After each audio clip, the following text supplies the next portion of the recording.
നമസ്കാരം. News and ന്യൂസിലേക്ക് സ്വാഗതം.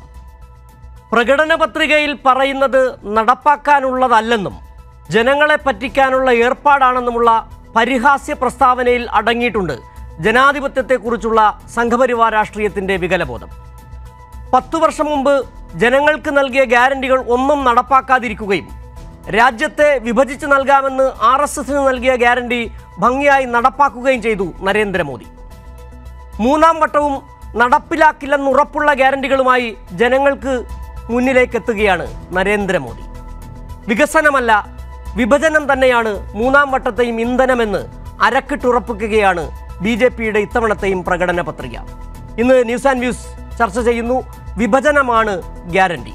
ചർച്ചയിൽ പങ്കെടുക്കുന്നത് CPIM നേതാവ് ഡോക്ടർ എ സമ്പത്ത്, കോൺഗ്രസ് നേതാവ് സേനാപതി വേണു, BJP നേതാവ് അഡ്വക്കേറ്റ് P കൃഷ്ണദാസ് എന്നിവർ.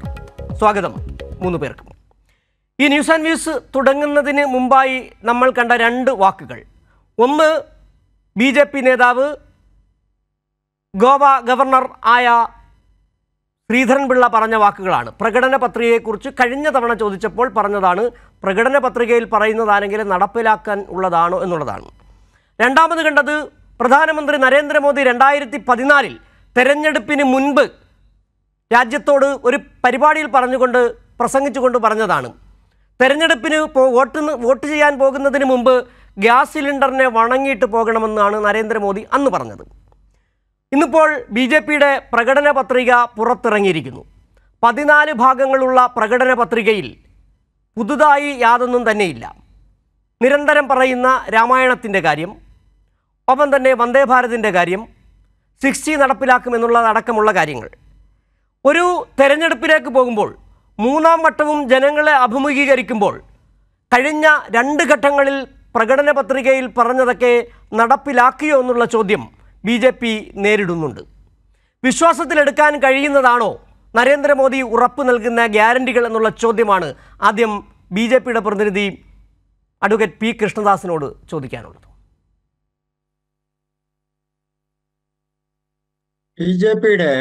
ബിജെപിയുടെ ഈ പ്രകടന പത്രിക കഴിഞ്ഞ 10 വർഷക്കാലത്തെ BJP ഗവൺമെന്റിന്റെ, ശ്രീ നരേന്ദ്രമോദിയുടെ നേതൃത്വത്തിലുള്ള ഗവൺമെന്റിന്റെ വികസന പദ്ധതികൾ വിവരിക്കുന്നതും അതോടൊപ്പം തന്നെ കഴിഞ്ഞ 10 വർഷക്കാലം ഗവൺമെന്റ് നടപ്പാക്കിയതുമായിട്ടുള്ള പ്രധാനപ്പെട്ട എല്ലാ വിഷയങ്ങളും ഉൾക്കൊള്ളിച്ചുകൊണ്ടും ഇനി വരാൻ പോകുന്ന ഗവൺമെന്റ് BJPക്ക് ഭൂരിപക്ഷത്തോടു കൂടി ലഭിച്ചാൽ നടപ്പാക്കാൻ ഉദ്ദേശിക്കുന്ന പ്രധാനപ്പെട്ട വിഷയങ്ങളും ഉൾപ്പെടുത്തിക്കൊണ്ടാണ് ഏകദേശം 77-78 പേജുള്ള ഈ പ്രകടന പത്രിക പുറത്തിറക്കിയിട്ടുള്ളത്.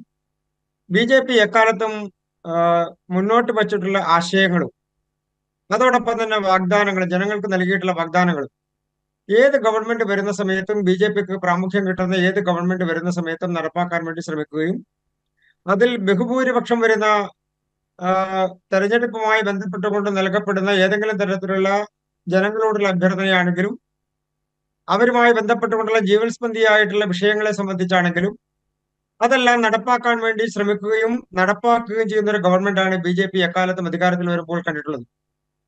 ഞങ്ങൾ മുന്നോട്ട് വെക്കുന്ന വിഷയങ്ങൾ അത് രാജ്യത്തിന്റെ ഐക്യത്തെ സംബന്ധിച്ചാണെങ്കിലും ഗ്രാമീണ വികസനത്തെ സംബന്ധിച്ചാണെങ്കിലും സ്ത്രീകളുടെ ഉന്നമനത്തെ സംബന്ധിച്ചാണെങ്കിലും യുവാക്കളുടെ വിഷയങ്ങളുമായി ബന്ധപ്പെട്ടുകൊണ്ടുള്ള കാര്യങ്ങളാണെങ്കിലും സാധാരണക്കാരുടെ ജീവിതത്തിന് നിലവാരം ഉയർത്തുന്നതിന് വേണ്ടി കൊണ്ടുവരുന്ന ക്ഷേമ പദ്ധതികളാണെങ്കിലും റോഡ് വികസനത്തിന്റെ കാര്യത്തിനാണെങ്കിലും ഇൻഫ്രാസ്ട്രക്ചർ വികസനത്തിന്റെ കാര്യത്തിനാണെങ്കിലും ഈ രാജ്യത്തിന്റെ യശസ് ലോകത്തിന് മുൻപിൽ ഉയർത്തി നിൽക്കാൻ കഴിയുന്ന തരത്തിൽ രാജ്യത്തിന്റെ സർവമാന മേഖലയിലുള്ള വികസനത്തെ സംബന്ധിച്ചും രാജ്യത്തിന് പുറത്ത് ജീവിക്കുന്ന നമ്മുടെ രാജ്യത്തെ ജനങ്ങളെ സംബന്ധിച്ചുമെല്ലാം മുന്നിൽ കണ്ടുകൊണ്ട് നടപ്പാക്കുന്ന വികസന പദ്ധതികളും അതോടൊപ്പം തന്നെ കൊണ്ടുവന്നിട്ടുള്ള പദ്ധതികളും അത് ജനങ്ങൾ 2014 BJPക്ക് അധികാരം നൽകുമ്പോൾ അന്ന് നടപ്പാക്കാൻ ശ്രമിച്ചത് ജനങ്ങൾ അംഗീകരിച്ചതിന്റെ ഫലമായിട്ടായിരുന്നു 2019 കൂടുതൽ വർദ്ധിതമായിട്ടുള്ള സീറ്റുകളുടെ എണ്ണത്തോടു കൂടി BJP അധികാരത്തിൽ വരാനുള്ള സാഹചര്യം ഉണ്ടായത്. ഇപ്പൊ ഈ തെരഞ്ഞെടുപ്പ് നടക്കുമ്പോൾ 2024 അത് കുറച്ചുകൂടി ജനങ്ങൾക്ക് അനുഭവഭേദ്യമായിരിക്കുന്നു എന്നുള്ളതാണ്. എല്ലാ മേഖലയിലുമുള്ള ആളുകളെ സംബന്ധിച്ച് BJP മുന്നോട്ട് വെക്കുന്ന വിഷയങ്ങൾ, BJP നടപ്പാക്കി കാണിച്ചിട്ടുള്ള പദ്ധതികൾ, BJPയുടെ ഗവൺമെന്റ് കൊണ്ടുവന്നിട്ടുള്ള ക്ഷേമ പദ്ധതികൾ, അത് കിസാൻ സമ്മാൻ പദ്ധതിയാണെങ്കിലും മുദ്രാ ലോണുകളുടെ കാര്യത്തിലാണെങ്കിലും സാധാരണക്കാർക്ക് അവരുടെ ജീവിത നിലവാരം ഉയർത്തുന്നതിന് വേണ്ടി കൊണ്ടുവന്നിട്ടുള്ള സർവമാന ക്ഷേമ പദ്ധതികളും അത് ജനങ്ങൾ അംഗീകരിക്കുന്നു എന്നുള്ളതിന്റെ ലക്ഷണങ്ങൾ രാജ്യത്തിന്റെ എല്ലാ മേഖലകളിലും കണ്ടുകൊണ്ടിരിക്കുന്നു. BJP കൂടുതൽ സീറ്റുകളോടുകൂടി, കഴിഞ്ഞ തവണ നേടിയതിനേക്കാൾ കൂടുതൽ സീറ്റുകളോടുകൂടി എന്ന് പറഞ്ഞാൽ NDA സഖ്യം ഏകദേശം 400 കടക്കുന്ന തരത്തിൽ സീറ്റുകളോട് കൂടിയിട്ടുള്ള വലിയ ഭൂരിപക്ഷത്തോടുകൂടി ശരി, ശ്രീ കൃഷ്ണദാസ്, താങ്കൾ പറഞ്ഞു കഴിഞ്ഞ 2014 മുതൽ നടത്തിയ BJP സർക്കാർ കൊണ്ടുവന്ന വികസന പ്രവർത്തനങ്ങൾ, ജനങ്ങളോട് പറഞ്ഞ കാര്യങ്ങൾ നടപ്പിലാക്കി, അതിൻ്റെ തുടർച്ചയായി ആണ് മൂന്നാം തവണയും തിരഞ്ഞെടുക്കാൻ പോകുന്നതാണ്. 2014 നരേന്ദ്രമോദി പറഞ്ഞത് പ്രതിവർഷം 2 കോടി തൊഴിലവസരങ്ങൾ സൃഷ്ടിക്കും. എവിടെ എന്നുള്ള ചോദ്യം ഇപ്പോൾ ഉയരുകയാണ്. നേരത്തെ നരേന്ദ്രമോദി പറഞ്ഞ വാക്കുകൾ നമ്മൾ കേട്ടതാണ്. 2014 ഗ്യാസിൻ്റെ വില 410 രൂപയായിരുന്നു. അത് ഇപ്പോൾ 1100-ലധികം, തെരഞ്ഞെടുപ്പിന് മുമ്പ് 100 രൂപ കുറയ്ക്കുകയും ചെയ്തു. പെട്രോളിൻ്റെ വില, അന്താരാഷ്ട്ര വിപണിയിൽ ക്രൂഡ് ഓയിലിൻ്റെ വില $113 ആയിരുന്നപ്പോൾ രാജ്യത്ത് 2014 1 ലിറ്റർ പെട്രോളിൻ്റെ വില 70 രൂപയായിരുന്നു. ഇപ്പോൾ അന്താരാഷ്ട്ര വിപണിയിൽ 83 രൂപയാണ്, $83 ഒരു ബാരൽ ക്രൂഡ് ഓയിലിൻ്റെ വില. പെട്രോൾ വില 106 രൂപ. അന്ന് മോദി പറഞ്ഞത്, ആ വോട്ട് ചെയ്യുന്നതിന് മുമ്പ് ഗ്യാസ് സിലിണ്ടറിനെ നമിച്ചു പോകണമെന്ന് പറഞ്ഞത് ഇപ്പോഴും താങ്കൾ പറയുന്നുണ്ടോ? നമ്മുടെ രാജ്യത്ത് ലോകത്തെ എല്ലാ മേഖലകളിലും ഉണ്ടാകുന്ന സാമ്പത്തികപരമായിട്ടുള്ള മാറ്റത്തിനനുസരിച്ച്, വില നിലവാരത്തിന്റെ വർധനക്കനുസരിച്ച് നമ്മുടെ രാജ്യത്തും വർധനയുണ്ടാകും. അത് എക്കാലത്തും ഉണ്ടായിട്ടുണ്ട്. എക്കാലത്തും അത് നമ്മുടെ ഇക്കോണമിയുടെ ഭാഗമായി, ലോകത്തിന്റെ ഇക്കോണമിയുടെ ഭാഗമായി നടക്കുന്ന ഒരു പ്രക്രിയയുടെ ഭാഗം മാത്രമാണ്. മറ്റൊരു പ്രധാനപ്പെട്ട കാര്യം അങ്ങ് സൂചിപ്പിച്ചത് തൊഴിലിനെ സംബന്ധിച്ചാണ്. ഈ ഗവൺമെന്റ് കഴിഞ്ഞ 2 വർഷക്കാലത്തിനിടയിൽ പ്രധാനമന്ത്രി തന്നെ നേരിട്ട് നടത്തിയിട്ടുള്ള തൊഴിൽ ലഭിച്ചിട്ടുള്ള ആളുകൾക്ക് അവരുടെ അപ്പോയിന്റ്മെന്റ് ലെറ്ററുകൾ നൽകുന്ന സംവിധാനം നാം എല്ലാം കണ്ടതാണ്. ഏതാണ്ട് 1 ലക്ഷവും 1 ലക്ഷത്തിന് മേലെയും വരുന്ന അപ്പോയിന്റ്മെന്റുകൾ നിരവധിയായി ഏതാണ്ട് 7 തവണയാണ് പ്രധാനമന്ത്രി നൽകാൻ വേണ്ടിയിട്ടുള്ള സാഹചര്യം ഉണ്ടായത്. അത് UPSC വഴിയോ അതല്ലെങ്കിൽ സർക്കാർ അല്ല, ഈ കണക്കുകളൊക്കെ ശ്രീകൃഷ്ണദാസ് പുറത്തു വന്നതാണ്. UPSC വഴി നൽകിയ നിയമനങ്ങൾ കേരളത്തിലെ PSC നൽകിയ നിയമനങ്ങളെക്കാൾ വളരെ താഴെയാണ്. പൊതുമേഖലാ സ്ഥാപനങ്ങളിലടക്കം നിയമനങ്ങളില്ല. നിങ്ങൾ ഏറ്റവും വലിയ കാര്യമായി പറഞ്ഞുകൊണ്ട് കിടന്നത് ഈ സൈനികരാണല്ലോ. സൈനികരുടെ ജോലി എന്ന് പറയുന്നത് നേരത്തെ സേനയിലെ ജോലി എന്ന് പറഞ്ഞാൽ വളരെ സുരക്ഷിതമായ ഒരു ജോലിയായിരുന്നു, സ്ഥിര നിയമനമായിരുന്നു. അതിപ്പോൾ നിങ്ങളെടുത്ത് കളഞ്ഞ് അഗ്നിവീർ എന്നുകൊണ്ട് പറഞ്ഞുകൊണ്ടിരുന്ന ആ ജോലിയെ കോൺട്രാക്റ്റ് പരിപാടിയാക്കി മാറ്റുകയും ചെയ്തു. ഇതെല്ലാം നിങ്ങൾ എന്നിട്ട് വലിയ വീമ്പിളക്കുകയാണ് 1 ലക്ഷം ജോലി നൽകിയെന്നുള്ളത്. കണക്കുകളെടുത്ത് പരിശോധിച്ചാൽ മതി. എത്ര ഈ സർക്കാർ മേഖലയിലെ, കേന്ദ്ര സർക്കാർ മേഖലയിൽ എത്ര തൊഴിലുകൾ വെട്ടിക്കുറച്ചു, എത്ര ജീവനക്കാരെ വെട്ടിക്കുറച്ചു, എത്ര പേർക്ക് നിയമനങ്ങൾ തട്ടി. ഇത് നമ്മൾ വെറുതെ ഇരുന്നൊരു ചർച്ചയിൽ ഇന്ന് പറഞ്ഞു പോകുന്നില്ല. ഈ കണക്കുകൾ പരിശോധിക്കപ്പെടേണ്ടതാണ്. ശ്രീകൃഷ്ണ, ഏതായാലും താങ്കളിലേക്ക് വരാം. ഇപ്പോൾ കോൺഗ്രസ് നേതാവ് സേനാപതി വേണു ചേരുന്നുണ്ട്. സേനാപതി വേണു, അദ്ദേഹം പറഞ്ഞ കാര്യങ്ങൾ, കണക്കുകൾ താങ്കൾ കേട്ടിട്ടുണ്ടാകും. താങ്കൾക്ക് ഒരു പക്ഷേ താങ്കളുടെ പ്രധാനമന്ത്രി, താങ്കളുടെ പാർട്ടിയുടെ പ്രധാനമന്ത്രി മൻമോഹൻ സിംഗ് ആയിരുന്ന സമയത്താണ് നേരത്തെ പറഞ്ഞ ഈ പെട്രോളിൻ്റെ വില അടക്കമുള്ള കാര്യങ്ങൾ 70 രൂപയ്ക്ക് നൽകിക്കൊണ്ടിരിക്കുകയും ചെയ്തത്. ഇപ്പോൾ ഈ BJP പറയുന്ന പുതിയ പ്രകടന പത്രികയിൽ പറയുന്ന 14 കാര്യങ്ങൾ, അതെങ്ങനെയാണ് കോൺഗ്രസ് ആ പ്രകടന പത്രികയിലെ കാര്യങ്ങളെ കാണുന്നത്? ഈ പറയുന്ന മോദിയുടെ ഗ്യാരണ്ടി എന്ന് പറയുന്നത് എങ്ങനെയാണ് താങ്കൾ വിശ്വാസത്തിലെടുക്കുന്നത്? സിജു, ഇതിനകത്ത് ഒന്ന്, കഴിഞ്ഞ 10 കൊല്ലക്കാലം രാജ്യത്തെ ജനങ്ങളുടെ ജീവിത നിലവാരം മാറ്റാനുള്ള ഏതെങ്കിലും തരത്തിലുള്ള പദ്ധതികൾ, പരിപാടികൾ ഇവരുടെ കാലഘട്ടത്തിൽ നടപ്പിലാക്കിയിട്ടുണ്ടോ? ഇപ്പോൾ ഒന്നാം UPA സർക്കാരിന്റെ കാലത്തും 2ാം UPA സർക്കാരിന്റെ കാലത്തും നമ്മുടെ രാജ്യത്ത് കൊണ്ടുവന്നിട്ടുള്ള ചില അടിസ്ഥാനപരമായിട്ടുള്ള നിയമങ്ങൾ, മാറ്റങ്ങൾ. ഒന്ന്, വിവരാവകാശ നിയമം. നമ്മുടെ രാജ്യത്തെ ഒന്ന് മാറ്റിമറിച്ച ഒന്നാണ് ഗ്രാമീണ തൊഴിലുറപ്പ് പദ്ധതി. 73,500 കോടി രൂപ കൃഷിക്കാരുടെ കടങ്ങൾ എഴുതിത്തള്ളിയത്. ഞാൻ പറഞ്ഞു വന്നത് ജനങ്ങൾക്ക് നേരിട്ട് ബോധ്യപ്പെട്ടതും ജനങ്ങൾ അനുഭവിച്ചതുമായ കാര്യങ്ങളാണ്. ഞാൻ ബഹുമാന്യായ കൃഷ്ണദാസ് സാറിനോട് ചോദിക്കുന്നു, അങ്ങനെ എന്തെങ്കിലും ഒന്ന് കഴിഞ്ഞ 10 കൊല്ലക്കാലത്തെ BJPയുടെ നിങ്ങളുടെ പ്രവർത്തനത്തിനകത്ത് ഈ രാജ്യത്ത് കാതലായ ഒരു മാറ്റം വരത്തക്ക രീതിയിലുള്ള എന്തെങ്കിലും നിങ്ങൾ 10 കൊല്ലത്തിനകം കൊണ്ടുവന്നിട്ടുണ്ടോ? നിങ്ങളുടെ മോദിയുടെ ഗ്യാരണ്ടി, നിങ്ങളിപ്പോൾ ഗ്യാരണ്ടി, നമ്മൾ ഇവരുടെ പ്രകടന പത്രികയെക്കുറിച്ചാണ് ചർച്ച ചെയ്യുന്നത്. ആ പ്രകടന പത്രികയെക്കുറിച്ച് ചർച്ച ചെയ്യുമ്പോൾ നമ്മൾ കഴിഞ്ഞ 10 വർഷക്കാലം ഈ പ്രകടന പത്രികയെ അന്നത്തെ പ്രകടന പത്രികയെ ആധാരമാക്കി നിങ്ങൾ ഈ രാജ്യത്ത് നടത്തിയ ഭരണത്തിൽ, ആ ഭരണത്തിൽ ജനങ്ങൾക്കുണ്ടായ നേട്ടങ്ങൾ, അതിനെ എന്തെങ്കിലും നിങ്ങൾക്കൊന്ന് വിശദീകരിക്കാൻ കഴിയുന്നുണ്ടോ? ഇവിടെ അങ്ങും സൂചിപ്പിച്ചു, ശ്രീ കൃഷ്ണദാസ് സാറ് പറഞ്ഞതുകൊണ്ട് ഞാൻ ഇതിന്റെ ഒരു ആവർത്തനത്തിലേക്ക് പോകുന്നില്ല. നിങ്ങൾ 2014 കോൺഗ്രസിനും UPAയ്ക്കുമെതിരെ പറഞ്ഞ ഏറ്റവും വലിയ ആരോപണം പെട്രോളിയം ഗ്യാസ് ഉൽപ്പന്നങ്ങളുടെ വിലവർദ്ധനവാണ്. മോദിയാണല്ലോ പറഞ്ഞത്. തിരുവനന്തപുരത്ത് വന്നു കഴിഞ്ഞപ്പോൾ V. മുരളീധരനല്ലേ അത് പരിഭാഷപ്പെടുത്തിയത്. ബഹനോ आप मतदान क्षेत्र जाने से पहले अपना रजोई में जाना, गैस सिलेंडर को देखना और नमस्कार करना, उसके बाद जाना मतदान क्षेत्र. നിങ്ങൾ പോളിംഗ് സ്റ്റേഷനിലേക്ക് പോകുന്നതിന് മുമ്പ് ഗ്യാസ് സിലിണ്ടറിനെ കണ്ട് നമസ്കരിച്ചിട്ട് പോകണം എന്ന് പറഞ്ഞ പ്രധാനമന്ത്രി ഭരിച്ച് 10 കൊല്ലം കഴിയാണ്. ഞാൻ 3 ഇൻസിഡന്റ് സിജു ചൂണ്ടിക്കാണിക്കാൻ ആഗ്രഹിക്കുകയാണ്. ഒന്ന്, ആറ്റിങ്ങലിൽ മത്സരിക്കുന്ന സ്ഥാനാർത്ഥി CV മുരളീധരൻ. അദ്ദേഹം ഒരു കാളവണ്ടിയുടെ മുമ്പിൽ കയറി നിന്നുകൊണ്ടാണ് പെട്രോളിയം ഉൽപ്പന്നങ്ങളുടെ വിലവർദ്ധനവിനെതിരെ സമരം ചെയ്തത്. 2, ആലപ്പുഴയിൽ മത്സരിക്കുന്ന സ്ഥാനാർത്ഥി ശ്രീമതി ശോഭ സുരേന്ദ്രൻ, അവർ സ്കൂട്ടി ഉന്തിക്കൊണ്ടാണ് പാലക്കാട്ട് ഈ പെട്രോളിയം ഉൽപ്പന്നങ്ങളുടെ വിലവർദ്ധനവിനെതിരെ സമരം ചെയ്തത്. കോഴിക്കോട് മത്സരിക്കുന്ന MG രമേശ് ഒരു ഗ്യാസ് സിലിണ്ടർ റോഡിൽ കൂടി ഉരുട്ടിക്കൊണ്ടാണ് അദ്ദേഹം സമരം ചെയ്തത്. 3 പ്രതീകാത്മകമായ സമരങ്ങൾ. അതോടൊപ്പം തന്നെ ആ കാലഘട്ടത്തിൽ ഇവരെല്ലാം നമ്മളോട് പറയുന്ന ഒരു കാര്യം എന്താണ്?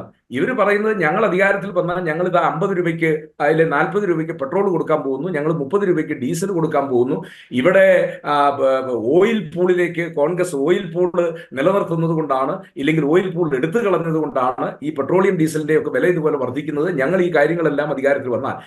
ഇപ്പൊ നമ്മൾ മനസ്സിലാക്കേണ്ടത്, ഇപ്പൊ അങ്ങ് പറഞ്ഞു $83 ലോക മാർക്കറ്റിൽ, $38 വരെ എത്തി. ഉക്രൈൻ യുദ്ധം തുടങ്ങിക്കഴിഞ്ഞപ്പോഴേക്കും റഷ്യ അവരുടെ ഷെൽസാം ഗ്യാസ് ഇന്ത്യക്ക് മറ്റു ലോകരാഷ്ട്രങ്ങൾക്ക് കൊടുക്കുന്നതിനേക്കാൾ പകുതി നിരക്കിലാണ്. കാരണം ഇന്ത്യയുമായിട്ട് പരമ്പരാഗതമായിട്ടുള്ള റഷ്യയുടെ ബിസിനസ് ഇടപാടിന്റെ ഭാഗമായി.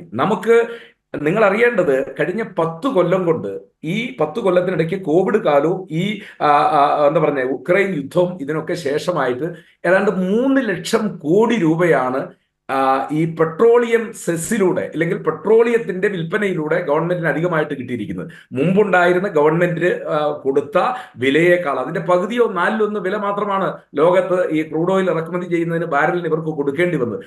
2.5 ലക്ഷം മുതൽ 3 ലക്ഷം കോടി രൂപ വരെയാണ് ഈ ഗവൺമെന്റിന് അതിന്റെ അകത്ത് ബെനിഫിറ്റ് ഉണ്ടായത്. അപ്പൊ ഇവരോട് ചോദിക്കുമ്പോൾ എന്താ പറയുന്നത്? ഞങ്ങൾ ശൗചാലയം നിർമ്മിക്കാൻ 10 കൊല്ലമായിട്ട് ഈ ശൗചാലയത്തിന്റെ നിർമ്മാണം നിന്നിട്ടില്ലേ? അപ്പോ ഏറ്റവും അധികം ഇന്ത്യയിലെ ജനങ്ങളെ ഇവർ നേരിട്ട് കബളിപ്പിച്ച കഴിഞ്ഞ കാലത്തെ ഗ്യാരണ്ടി എന്ന് പറയുന്നത് ഈ പെട്രോളിയം ഉൽപ്പന്നങ്ങളുടെയും അതോടൊപ്പം തന്നെ ഗ്യാസ് പാചകവാതകത്തിന്റെയും ഈ വിലവർദ്ധനവിന്റെ കഥ പറഞ്ഞുകൊണ്ടാണ്. ആ വിലവർദ്ധന ഇപ്പൊ വന്ന് 10 കൊല്ലം കൊണ്ട് അതിന്റെ 3 ഇരട്ടി 4 ഇരട്ടി വിലവർദ്ധനമായി കഴിഞ്ഞപ്പോ ഇപ്പൊ ഗ്യാസ് സിലിണ്ടറിനെ നമസ്കരിക്കേണ്ട ആ ചിത്രം അവിടെ നിൽക്കുകയാണ്. 2, ഇവർ തൊഴിലില്ലായ്മയെ കുറിച്ച് നരേന്ദ്രമോദിയുടെ പ്രസംഗം എന്താണെന്നറിയോ? ഹം 2 കരോഡ് നൗജവാനോങ്കോ ഹർ സാൽ നൗകരി ദേഗ. 2 കോടി പുതിയ ചെറുപ്പക്കാർക്ക് ഞങ്ങൾ ഓരോ വർഷവും ജോലി കൊടുക്കുക എന്നുള്ളതാണ്. കൃഷ്ണദാസ് സാർ അറിയണം, റെയിൽവേയിൽ മാത്രം 3.5 ലക്ഷം പുതിയ തൊഴിലവസരങ്ങൾ നിങ്ങൾ ഫില്ല് ചെയ്യുന്നില്ല. നമ്മുടെ നാട്ടിലെ പല റെയിൽവേ അപകടങ്ങളും ഉണ്ടാകുമ്പോൾ അതിനെക്കുറിച്ച് പഠനം നടത്തുന്ന വിദഗ്ധർ പറയുന്നത് ഈ ആവശ്യത്തിന് സ്റ്റാഫുകൾ റെയിൽവേയിൽ ഇല്ല, ഉള്ളവരെയൊക്കെ കരാർ നിയമനത്തിലും ഒക്കെ ആയിട്ട് നിൽക്കുന്നു. ഇനി ഏറ്റവും ഗുരുതരമായ ഒരു കാര്യം ഇവർ ചെയ്തിരിക്കുന്നത് ഈ രാജ്യത്തിന്റെ സുരക്ഷയെക്കുറിച്ചാണ്. അതാണ് അഗ്നിവീർ എന്ന് പറയുന്നത്. ഞാനൊരു മുൻ സൈനികനാണ്, സൈന്യത്തെക്കുറിച്ച് വളരെ കൃത്യമായിട്ട് അറിയാവുന്നതുകൊണ്ട് ഞാൻ പറയട്ടെ. സൈന്യത്തിൽ ഇവർ അഗ്നിവീർ കൊണ്ടുവന്നത് 17-18 വയസ്സിൽ ഒരാൾ എൻറോൾ ചെയ്യുന്നു. സിജു, 18 വയസ്സിൽ എൻറോൾ ചെയ്യുന്നവൻ 4 വർഷത്തെ സർവീസ് കഴിയുമ്പോൾ അവൻ 22ാമത്തെ വയസ്സിൽ അവൻ സേനയിൽ നിന്ന് പുറത്താകുക, അവൻ 10 ലക്ഷം രൂപയുമായി അവൻ പുറത്തേക്ക് വരികയാണ്. അവൻ തൊഴിലില്ലാത്തവനായി മാറുക. ഇന്നത്തെ കാലത്ത് ഒരു ചെറുപ്പക്കാരന്റെ കയ്യിൽ 10 ലക്ഷം രൂപ കൊടുത്തിട്ട് അവന്റെ ഭാവി സുരക്ഷിതമാക്കൂ. 22ാമത്തെ വയസ്സിൽ അവൻ തൊഴിലില്ലാത്തവനാകുകയാണ്. എന്താണ് സേനയുടെ പ്രത്യേകത എന്നറിയോ? സേനയിൽ ഒരാള് നിരന്തരമായ ട്രെയിനിങ്ങിലൂടെയാണ്. അത് ചിലപ്പോൾ ഹൈ ആൾട്ടിറ്റ്യൂഡിൽ 2 വർഷക്കാലം അല്ലെ 1.5 വർഷക്കാലം ജോലി ചെയ്യും, ഫീൽഡിൽ ജോലി ചെയ്യും, കശ്മീരിലെ പ്രദേശങ്ങളിൽ ജോലി ചെയ്യും, അരുണാചലിൽ ജോലി ചെയ്യും. അത് തന്നെയാണ് ശ്രീ സേനാപതി വേണു, ഈ കാര്യങ്ങളൊക്കെ തന്നെയാണ് നമ്മൾ തുടക്കത്തിൽ പറയുകയും ചെയ്തത്. കാരണം ഈ ഒട്ടും ആകർഷകമല്ലാത്തൊരു മേഖലയാക്കി സേനയിലെ തൊഴിലിനെ മാറ്റുകയും ചെയ്തു. ഇവിടെ നമ്മളിപ്പോൾ പ്രകടന പത്രികയാണ്, BJPയുടെ പ്രകടന പത്രിക. ഇന്നിപ്പോൾ BJP കൂടി പ്രകടന പത്രിക പുറത്തിറക്കിയപ്പോൾ ഒട്ടുമിക്ക രാഷ്ട്രീയ പാർട്ടികളുടെയും പ്രകടന പത്രിക പുറത്തു വന്നു. എങ്ങനെയാണ് ഓരോ പ്രകടന പത്രികയും ജനങ്ങളോട് സംവദിച്ചതെന്നൊക്കെ നമ്മൾ ചർച്ച ചെയ്തുകൊണ്ടിരിക്കുന്ന സാഹചര്യം കൂടിയാണ്. സ്വാഭാവികമായും രാജ്യം ഭരിക്കുന്ന പാർട്ടി എന്ന രീതിയിൽ എന്താണ് ഇനിയും ഇവർ പറയാൻ പോകുന്നതെന്ന് ജനം കാത്തിരിക്കുന്നുണ്ട്, രാഷ്ട്രീയ പാർട്ടികളും കാത്തിരിക്കുകയും ചെയ്യുന്നുണ്ട്. ഇപ്പോൾ CPM നേതാവ് ഡോക്ടർ സമ്പത്ത് കൂടി ചേരുന്നു. ഡോക്ടർ സമ്പത്ത്, ഇപ്പോൾ ഈ കൃഷ്ണദാസ് പറഞ്ഞതും സേനാപതി വേണു പറഞ്ഞതും അടക്കമുള്ള കാര്യങ്ങൾ ഇത് തന്നെയാണെന്ന് രാജ്യം ചോദിച്ചുകൊണ്ടിരിക്കുന്നത്. വീണ്ടും ഒരു പ്രകടന പത്രികയുമായി BJP എത്തിയിരിക്കുകയാണ്. അതിൽ വളരെ കൃത്യമായി പറയുന്നത് ഹിന്ദുത്വത്തെ അടിസ്ഥാനമാക്കിയുള്ള ചില നിലപാടുകൾ അത് തന്നെയാണ് മുന്നോട്ട് വെക്കുന്നത്. രാജ്യത്തിൻ്റെ പുരോഗതിക്കായ വികസനത്തിന് മുന്നോട്ട് വെക്കാൻ കഴിയുന്ന എന്തെങ്കിലും നിർദ്ദേശങ്ങൾ അതിനകത്തുള്ളതായിട്ട് നമുക്ക് കാണാൻ കഴിയുന്നില്ല. സ്വാഭാവികമായും നേരത്തെ ചർച്ച ചെയ്തതുപോലെ തന്നെ ഈ 2 ടേമിലെ 2 കാലഘട്ടങ്ങളിൽ 2014 മുതൽ 2019 വരെയും 2019 മുതൽ 24 വരെയുമുള്ള മോദി സർക്കാർ ജനങ്ങളോട് പറഞ്ഞതെന്താണ്, നടപ്പിലാക്കിയത് എന്താണ്, ഇനിയും അവരുടെ ലക്ഷ്യം എന്താണെന്നുള്ള കാര്യത്തിൽ തന്നെ ചർച്ചകൾ നടന്നുകൊണ്ടിരിക്കുകയുമാണ്. ഈ പ്രകടന പത്രിക മോദിയുടെ ഗ്യാരണ്ടി എത്രത്തോളം വിശ്വസനീയമാണ് സമ്പത്ത്? നമ്മൾ ഈ 18ാം ലോക്സഭാ തെരഞ്ഞെടുപ്പിലേക്ക് പോകുമ്പോൾ BJP ഇന്ത്യയിലെ ഏറ്റവും വലിയ രാഷ്ട്രീയ കക്ഷി എന്ന് അവകാശപ്പെടുന്നതായ ഒരു രാഷ്ട്രീയ കക്ഷി മറ്റു രാഷ്ട്രീയ പാർട്ടികൾ, പ്രധാനപ്പെട്ട രാഷ്ട്രീയ പാർട്ടികൾ, ദേശീയ രാഷ്ട്രീയ പാർട്ടികളും അതുപോലെ തന്നെ പ്രാദേശിക രാഷ്ട്രീയ പാർട്ടികളെന്ന മുദ്ര കുത്തിയാലും എനിക്ക് ആ പ്രാദേശിക രാഷ്ട്രീയ പാർട്ടി എന്നുള്ളൊരു പദപ്രയോഗത്തിനോട് തന്നെ എനിക്ക് യോജിപ്പില്ല. അത് ഞാൻ ആദ്യമേ പറഞ്ഞുകൊള്ളട്ടെ. ഈ the so called national media and the vernacular media എന്നൊക്കെ പറയുമല്ലോ, അത് തന്നെ ശരിയായ ഒരു ക്രമമല്ല. ഇവിടെ ഈ 2014 നമ്മുടെ ഇപ്പോഴത്തെ NDA ഗവൺമെൻറ് BJPയുടെ നേതൃത്വത്തിലുള്ളതും ശ്രീ നരേന്ദ്രമോദി പ്രധാനമന്ത്രിയായി വന്ന ആ ഒരു തെരഞ്ഞെടുപ്പോടുകൂടി അങ്ങനെ വന്നത്. അതിന് തൊട്ടു മുമ്പ് അദ്ദേഹം തെരഞ്ഞെടുപ്പ് പ്രചരണ വേളയിൽ തന്നെ അദ്ദേഹം പറഞ്ഞൊരു കാര്യം, അത് പറയുന്നതിന് മുമ്പ് ഒരു കാര്യം ആദരണീയനായ ശ്രീധരൻപിള്ള സാർ തന്നെ പറയുകയുണ്ടായി, പരസ്യമായി അദ്ദേഹം, നിങ്ങൾ വാർത്താലേഖകരും നാട്ടുകാരും ലോകരും എല്ലാം കണ്ടതാണ്, അദ്ദേഹം പറയുകയുണ്ടായി, ഈ തെരഞ്ഞെടുപ്പ് പ്രകടന പത്രികയിൽ പറയുന്ന കാര്യങ്ങളെല്ലാം നടപ്പാക്കാനുള്ളതാണോ അദ്ദേഹത്തിൻ്റെ ഒരു ചോദ്യം. ആ വിധത്തിൽ അതിലൊരു പരിഹാസവും വ്യംഗ്യമായ അർത്ഥവുമെല്ലാം ഉണ്ടായിരുന്നു. വളരെ സീനിയറായ അഭിഭാഷകനാണ്, എൻ്റെയും ശ്രീ കൃഷ്ണദാസിനേക്കാളും വളരെ സീനിയറായ ഒരു അഭിഭാഷകനാണ് അദ്ദേഹത്തിൻ്റെ വിവിധ മേഖലകളിൽ അദ്ദേഹം വ്യക്തിമുദ്ര പതിപ്പിച്ച ആളാണ്. അദ്ദേഹം ചോദിച്ചൊരു ചോദ്യം. അപ്പോൾ ഞാൻ ഈ പറയുന്നത്, അന്ന് ഗുജറാത്തിൻ്റെ മുഖ്യമന്ത്രിയായിരുന്ന ഇന്നത്തെ ഇന്ത്യയുടെ പ്രധാനമന്ത്രി താൻ പ്രധാനമന്ത്രി കസേരയിലേക്കുള്ള അത്തരത്തിലുള്ള ഒരു തേരോട്ടം വിത്തിൻ ഇൻവെർട്ടഡ് കോമാസ്, അദ്ദേഹം പറഞ്ഞത്, ഞങ്ങൾ അധികാരത്തിൽ വന്നാൽ, ഞാൻ അധികാരത്തിൽ വന്നാൽ എല്ലാ ഇന്ത്യക്കാരുടെയും ബാങ്ക് അക്കൗണ്ടുകളിലേക്ക് 15 ലക്ഷം രൂപ അത്തരത്തിൽ എത്തിക്കും എന്നാണ്. അങ്ങനെ ഞാൻ അധികാരത്തിൽ വന്നാൽ ആദ്യത്തെ 5 കൊല്ലം കൊണ്ടെത്തിച്ചോ, അതല്ല അടുത്ത 5 കൊല്ലം കൊണ്ടെത്തിച്ചോ, 10 കൊല്ലം കൊണ്ടെത്തിച്ചോ, 15 ലക്ഷം രൂപ അങ്ങനെ എല്ലാ ഇന്ത്യക്കാരുടെയും അക്കൗണ്ടുകളിലേക്ക്, ശരി പോട്ടെ, എല്ലാ കുടുംബാംഗങ്ങളുടെയും അക്കൗണ്ടുകളിലേക്ക്, ശരി പോട്ടെ, എല്ലാ കുടുംബാംഗങ്ങളുടെയും പറഞ്ഞാൽ എല്ലാ കുടുംബത്തിലേക്കും എത്തിച്ചില്ല, എല്ലാ ഇന്ത്യക്കാർക്കും എത്തിച്ചില്ല, എല്ലാ ഇന്ത്യൻ പൗരന്മാരുടെ ഒരു കുടുംബത്തിൽ അത്തരത്തിൽ ഒരു അക്കൗണ്ടിലേക്ക് എത്തിച്ചില്ല, അതിൻ്റെ 10-1 പോലും എത്തിക്കാനായി കഴിഞ്ഞില്ല എന്നുള്ളത് മറ്റൊരു കാര്യം.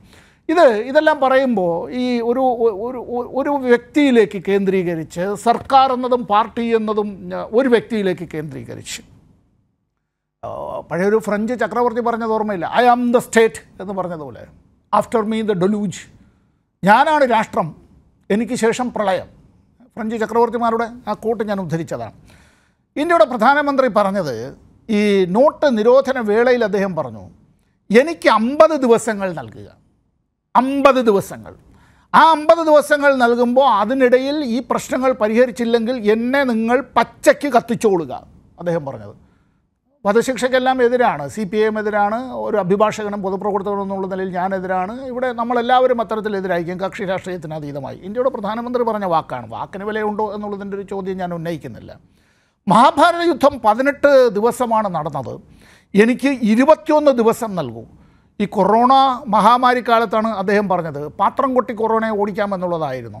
അല്ല, ഈ കൊറോണയ്ക്ക് വാക്സിനേഷൻ നടത്തിയല്ലോ, ആ വാക്സിനേഷൻ നടത്തിയപ്പോഴത്തേക്ക് അല്പത്തരത്തിൻ്റെ പ്രതിബിംബമായി മാറുന്നത് എങ്ങനെയാണ്? നമ്മുടെ എല്ലാം കുട്ടികളുടേതായ സ്കൂൾ സർട്ടിഫിക്കറ്റിൽ ആ കുട്ടികളുടെ പടമാണ്. ഇവിടെ നമ്മുടെ എല്ലാം റേഷൻ കാർഡിൽ വീട്ടിലെ ഗൃഹനായികയുടെ ചിത്രമാണ്. നമ്മുടെ എല്ലാം ചിത്രമാണ്. നമ്മുടെ ഈ ഇലക്ഷൻ കമ്മീഷൻ ഇലക്ട്രൽ റോളിൽ അത്തരത്തിൽ നമ്മുടെ എല്ലാം പ്രവർത്തകർ അത്തരത്തിലാണല്ലോ ഈ തെരഞ്ഞെടുപ്പ് പ്രവർത്തനത്തിന് ആളെ കൃത്യമായി തിരിച്ചറിയുന്നതും അവർക്ക് സ്ലിപ്പ് കൊടുക്കുന്നതുമെല്ലാം നമ്മുടെ ചിത്രമാണ്. ലോകത്തിലെ ഒരു രാഷ്ട്രത്തിൽ മാത്രം അവിടുത്തെ പൗരന്മാർക്ക് അല്ലെങ്കിൽ അവിടെയുള്ള മനുഷ്യർക്ക് അത്തരത്തിൽ കൊറോണ വാക്സിനേഷൻ നടത്തുമ്പോൾ അവരുടെ ചിത്രമേ അല്ല, അവരുമായി ഒരു ബന്ധവുമില്ല. അത് പ്രധാനമന്ത്രി ആകട്ടെ, പ്രസിഡന്റ് ആകട്ടെ, സുപ്രീം കോടതിയുടെ ചീഫ് ജസ്റ്റിസ് ആകട്ടെ, ആരുമാകട്ടെ, അവിടെ ഇത്തരത്തിൽ ഒരു മനുഷ്യൻ്റെ ചിത്രം അവിടെ വരേണ്ടത്. ആരുടെ ചിത്രം? എന്നെ വാക്സിനേഷൻ നടത്തിയാൽ എൻ്റെ സർട്ടിഫിക്കറ്റാണ്, അങ്ങനെ ഞാൻ സൂക്ഷിക്കണമെങ്കിൽ എൻ്റെ ചിത്രമാണ്, അല്ലാതെ എൻ്റെ പിതാവിൻ്റെയും മാതാവിൻ്റെയും ചിത്രം പോലും അല്ല അതിലുണ്ടാവേണ്ടത്. ഇവിടെ ഇത് കാട്ടിയ BJP, ഇവിടെ അതിൻ്റെ നേതാവ് പറഞ്ഞത്, പ്രധാനമന്ത്രി പറഞ്ഞത്, അവർക്ക് നിങ്ങൾ 60 വർഷങ്ങൾ നൽകി. ആർക്കായി 60? അതിപ്പോൾ ഞാനിപ്പോൾ ഇവിടെ ഇപ്പോൾ അഡ്വക്കേറ്റ് സേനാപതി വേണു ഇവിടെ ഇരിപ്പുണ്ട്, അദ്ദേഹത്തിൻ്റെ പാർട്ടി എന്നുള്ള നിലയിൽ മാത്രമൊന്നുമല്ല. ഈ 60 വർഷം എന്ന് പറഞ്ഞതിൽ കോൺഗ്രസ് ഭരിച്ചിട്ടുണ്ട്, മൊറാർജി ദേശായി ഇന്ത്യയുടെ പ്രധാനമന്ത്രിയായിരുന്നിട്ടുണ്ട്, ചരൺ സിംഗ് അത്തരത്തിൽ പ്രധാനമന്ത്രിയായിരുന്നു, VP സിംഗ് ഇന്ത്യയുടെ പ്രധാനമന്ത്രിയായിരുന്നു, ചന്ദ്രശേഖർ പ്രധാനമന്ത്രിയായിരുന്നു, ദേവഗൗഡ പ്രധാനമന്ത്രിയായിരുന്നു, ഗുജറാൾ പ്രധാനമന്ത്രിയായിരുന്നു, പിന്നീട് PV നരസിംഹറാവു പ്രധാനമന്ത്രിയായി, ഡോക്ടർ മൻമോഹൻ സിംഗ് പ്രധാനമന്ത്രി, ഇടയ്ക്ക് വാജ്പേയി പ്രധാനമന്ത്രിയായിരുന്നു, ഒരു തവണ 13 ദിവസം, പിന്നൊരിക്കൽ 13 മാസം, പിന്നീട് 5 കൊല്ലക്കാലം. അവർക്ക് നിങ്ങൾ, അവർക്ക് എന്ന് വെച്ചാൽ എനിക്കല്ല, അവർക്ക് അതാണ് അവിടെ വരുന്നത്. 60 വർഷങ്ങൾ നൽകി. എനിക്ക് നിങ്ങൾ 60 മാസങ്ങൾ നൽകൂ. 2014 തെരഞ്ഞെടുപ്പ് കാലത്താണ് ഇത് പറഞ്ഞത്. ഞാൻ അത്ഭുതങ്ങൾ സൃഷ്ടിക്കുന്നത് എങ്ങനെ? 2022 ആകുമ്പോഴേക്കും, അതായത് 5 വർഷത്തിനുള്ളിൽ കർഷകരുടെ വരുമാനം ഇരട്ടിയാക്കും പറഞ്ഞു ഇന്ത്യയുടെ പ്രധാനമന്ത്രി. 2017 പാർലമെൻറ്റിലും അദ്ദേഹം ഇത് പറഞ്ഞു. തീരുന്നില്ല. ഇവിടെ ഈ വാഗ്ദാനങ്ങളെല്ലാം നൽകുമ്പോൾ ഈ വാഗ്ദാനങ്ങളൊന്നും നിറവേറ്റിയിട്ടില്ല എന്ന് മാത്രമല്ല, അത് നിറവേറ്റാനായുള്ള ഒരു കാര്യവും ചെയ്തിട്ടില്ല.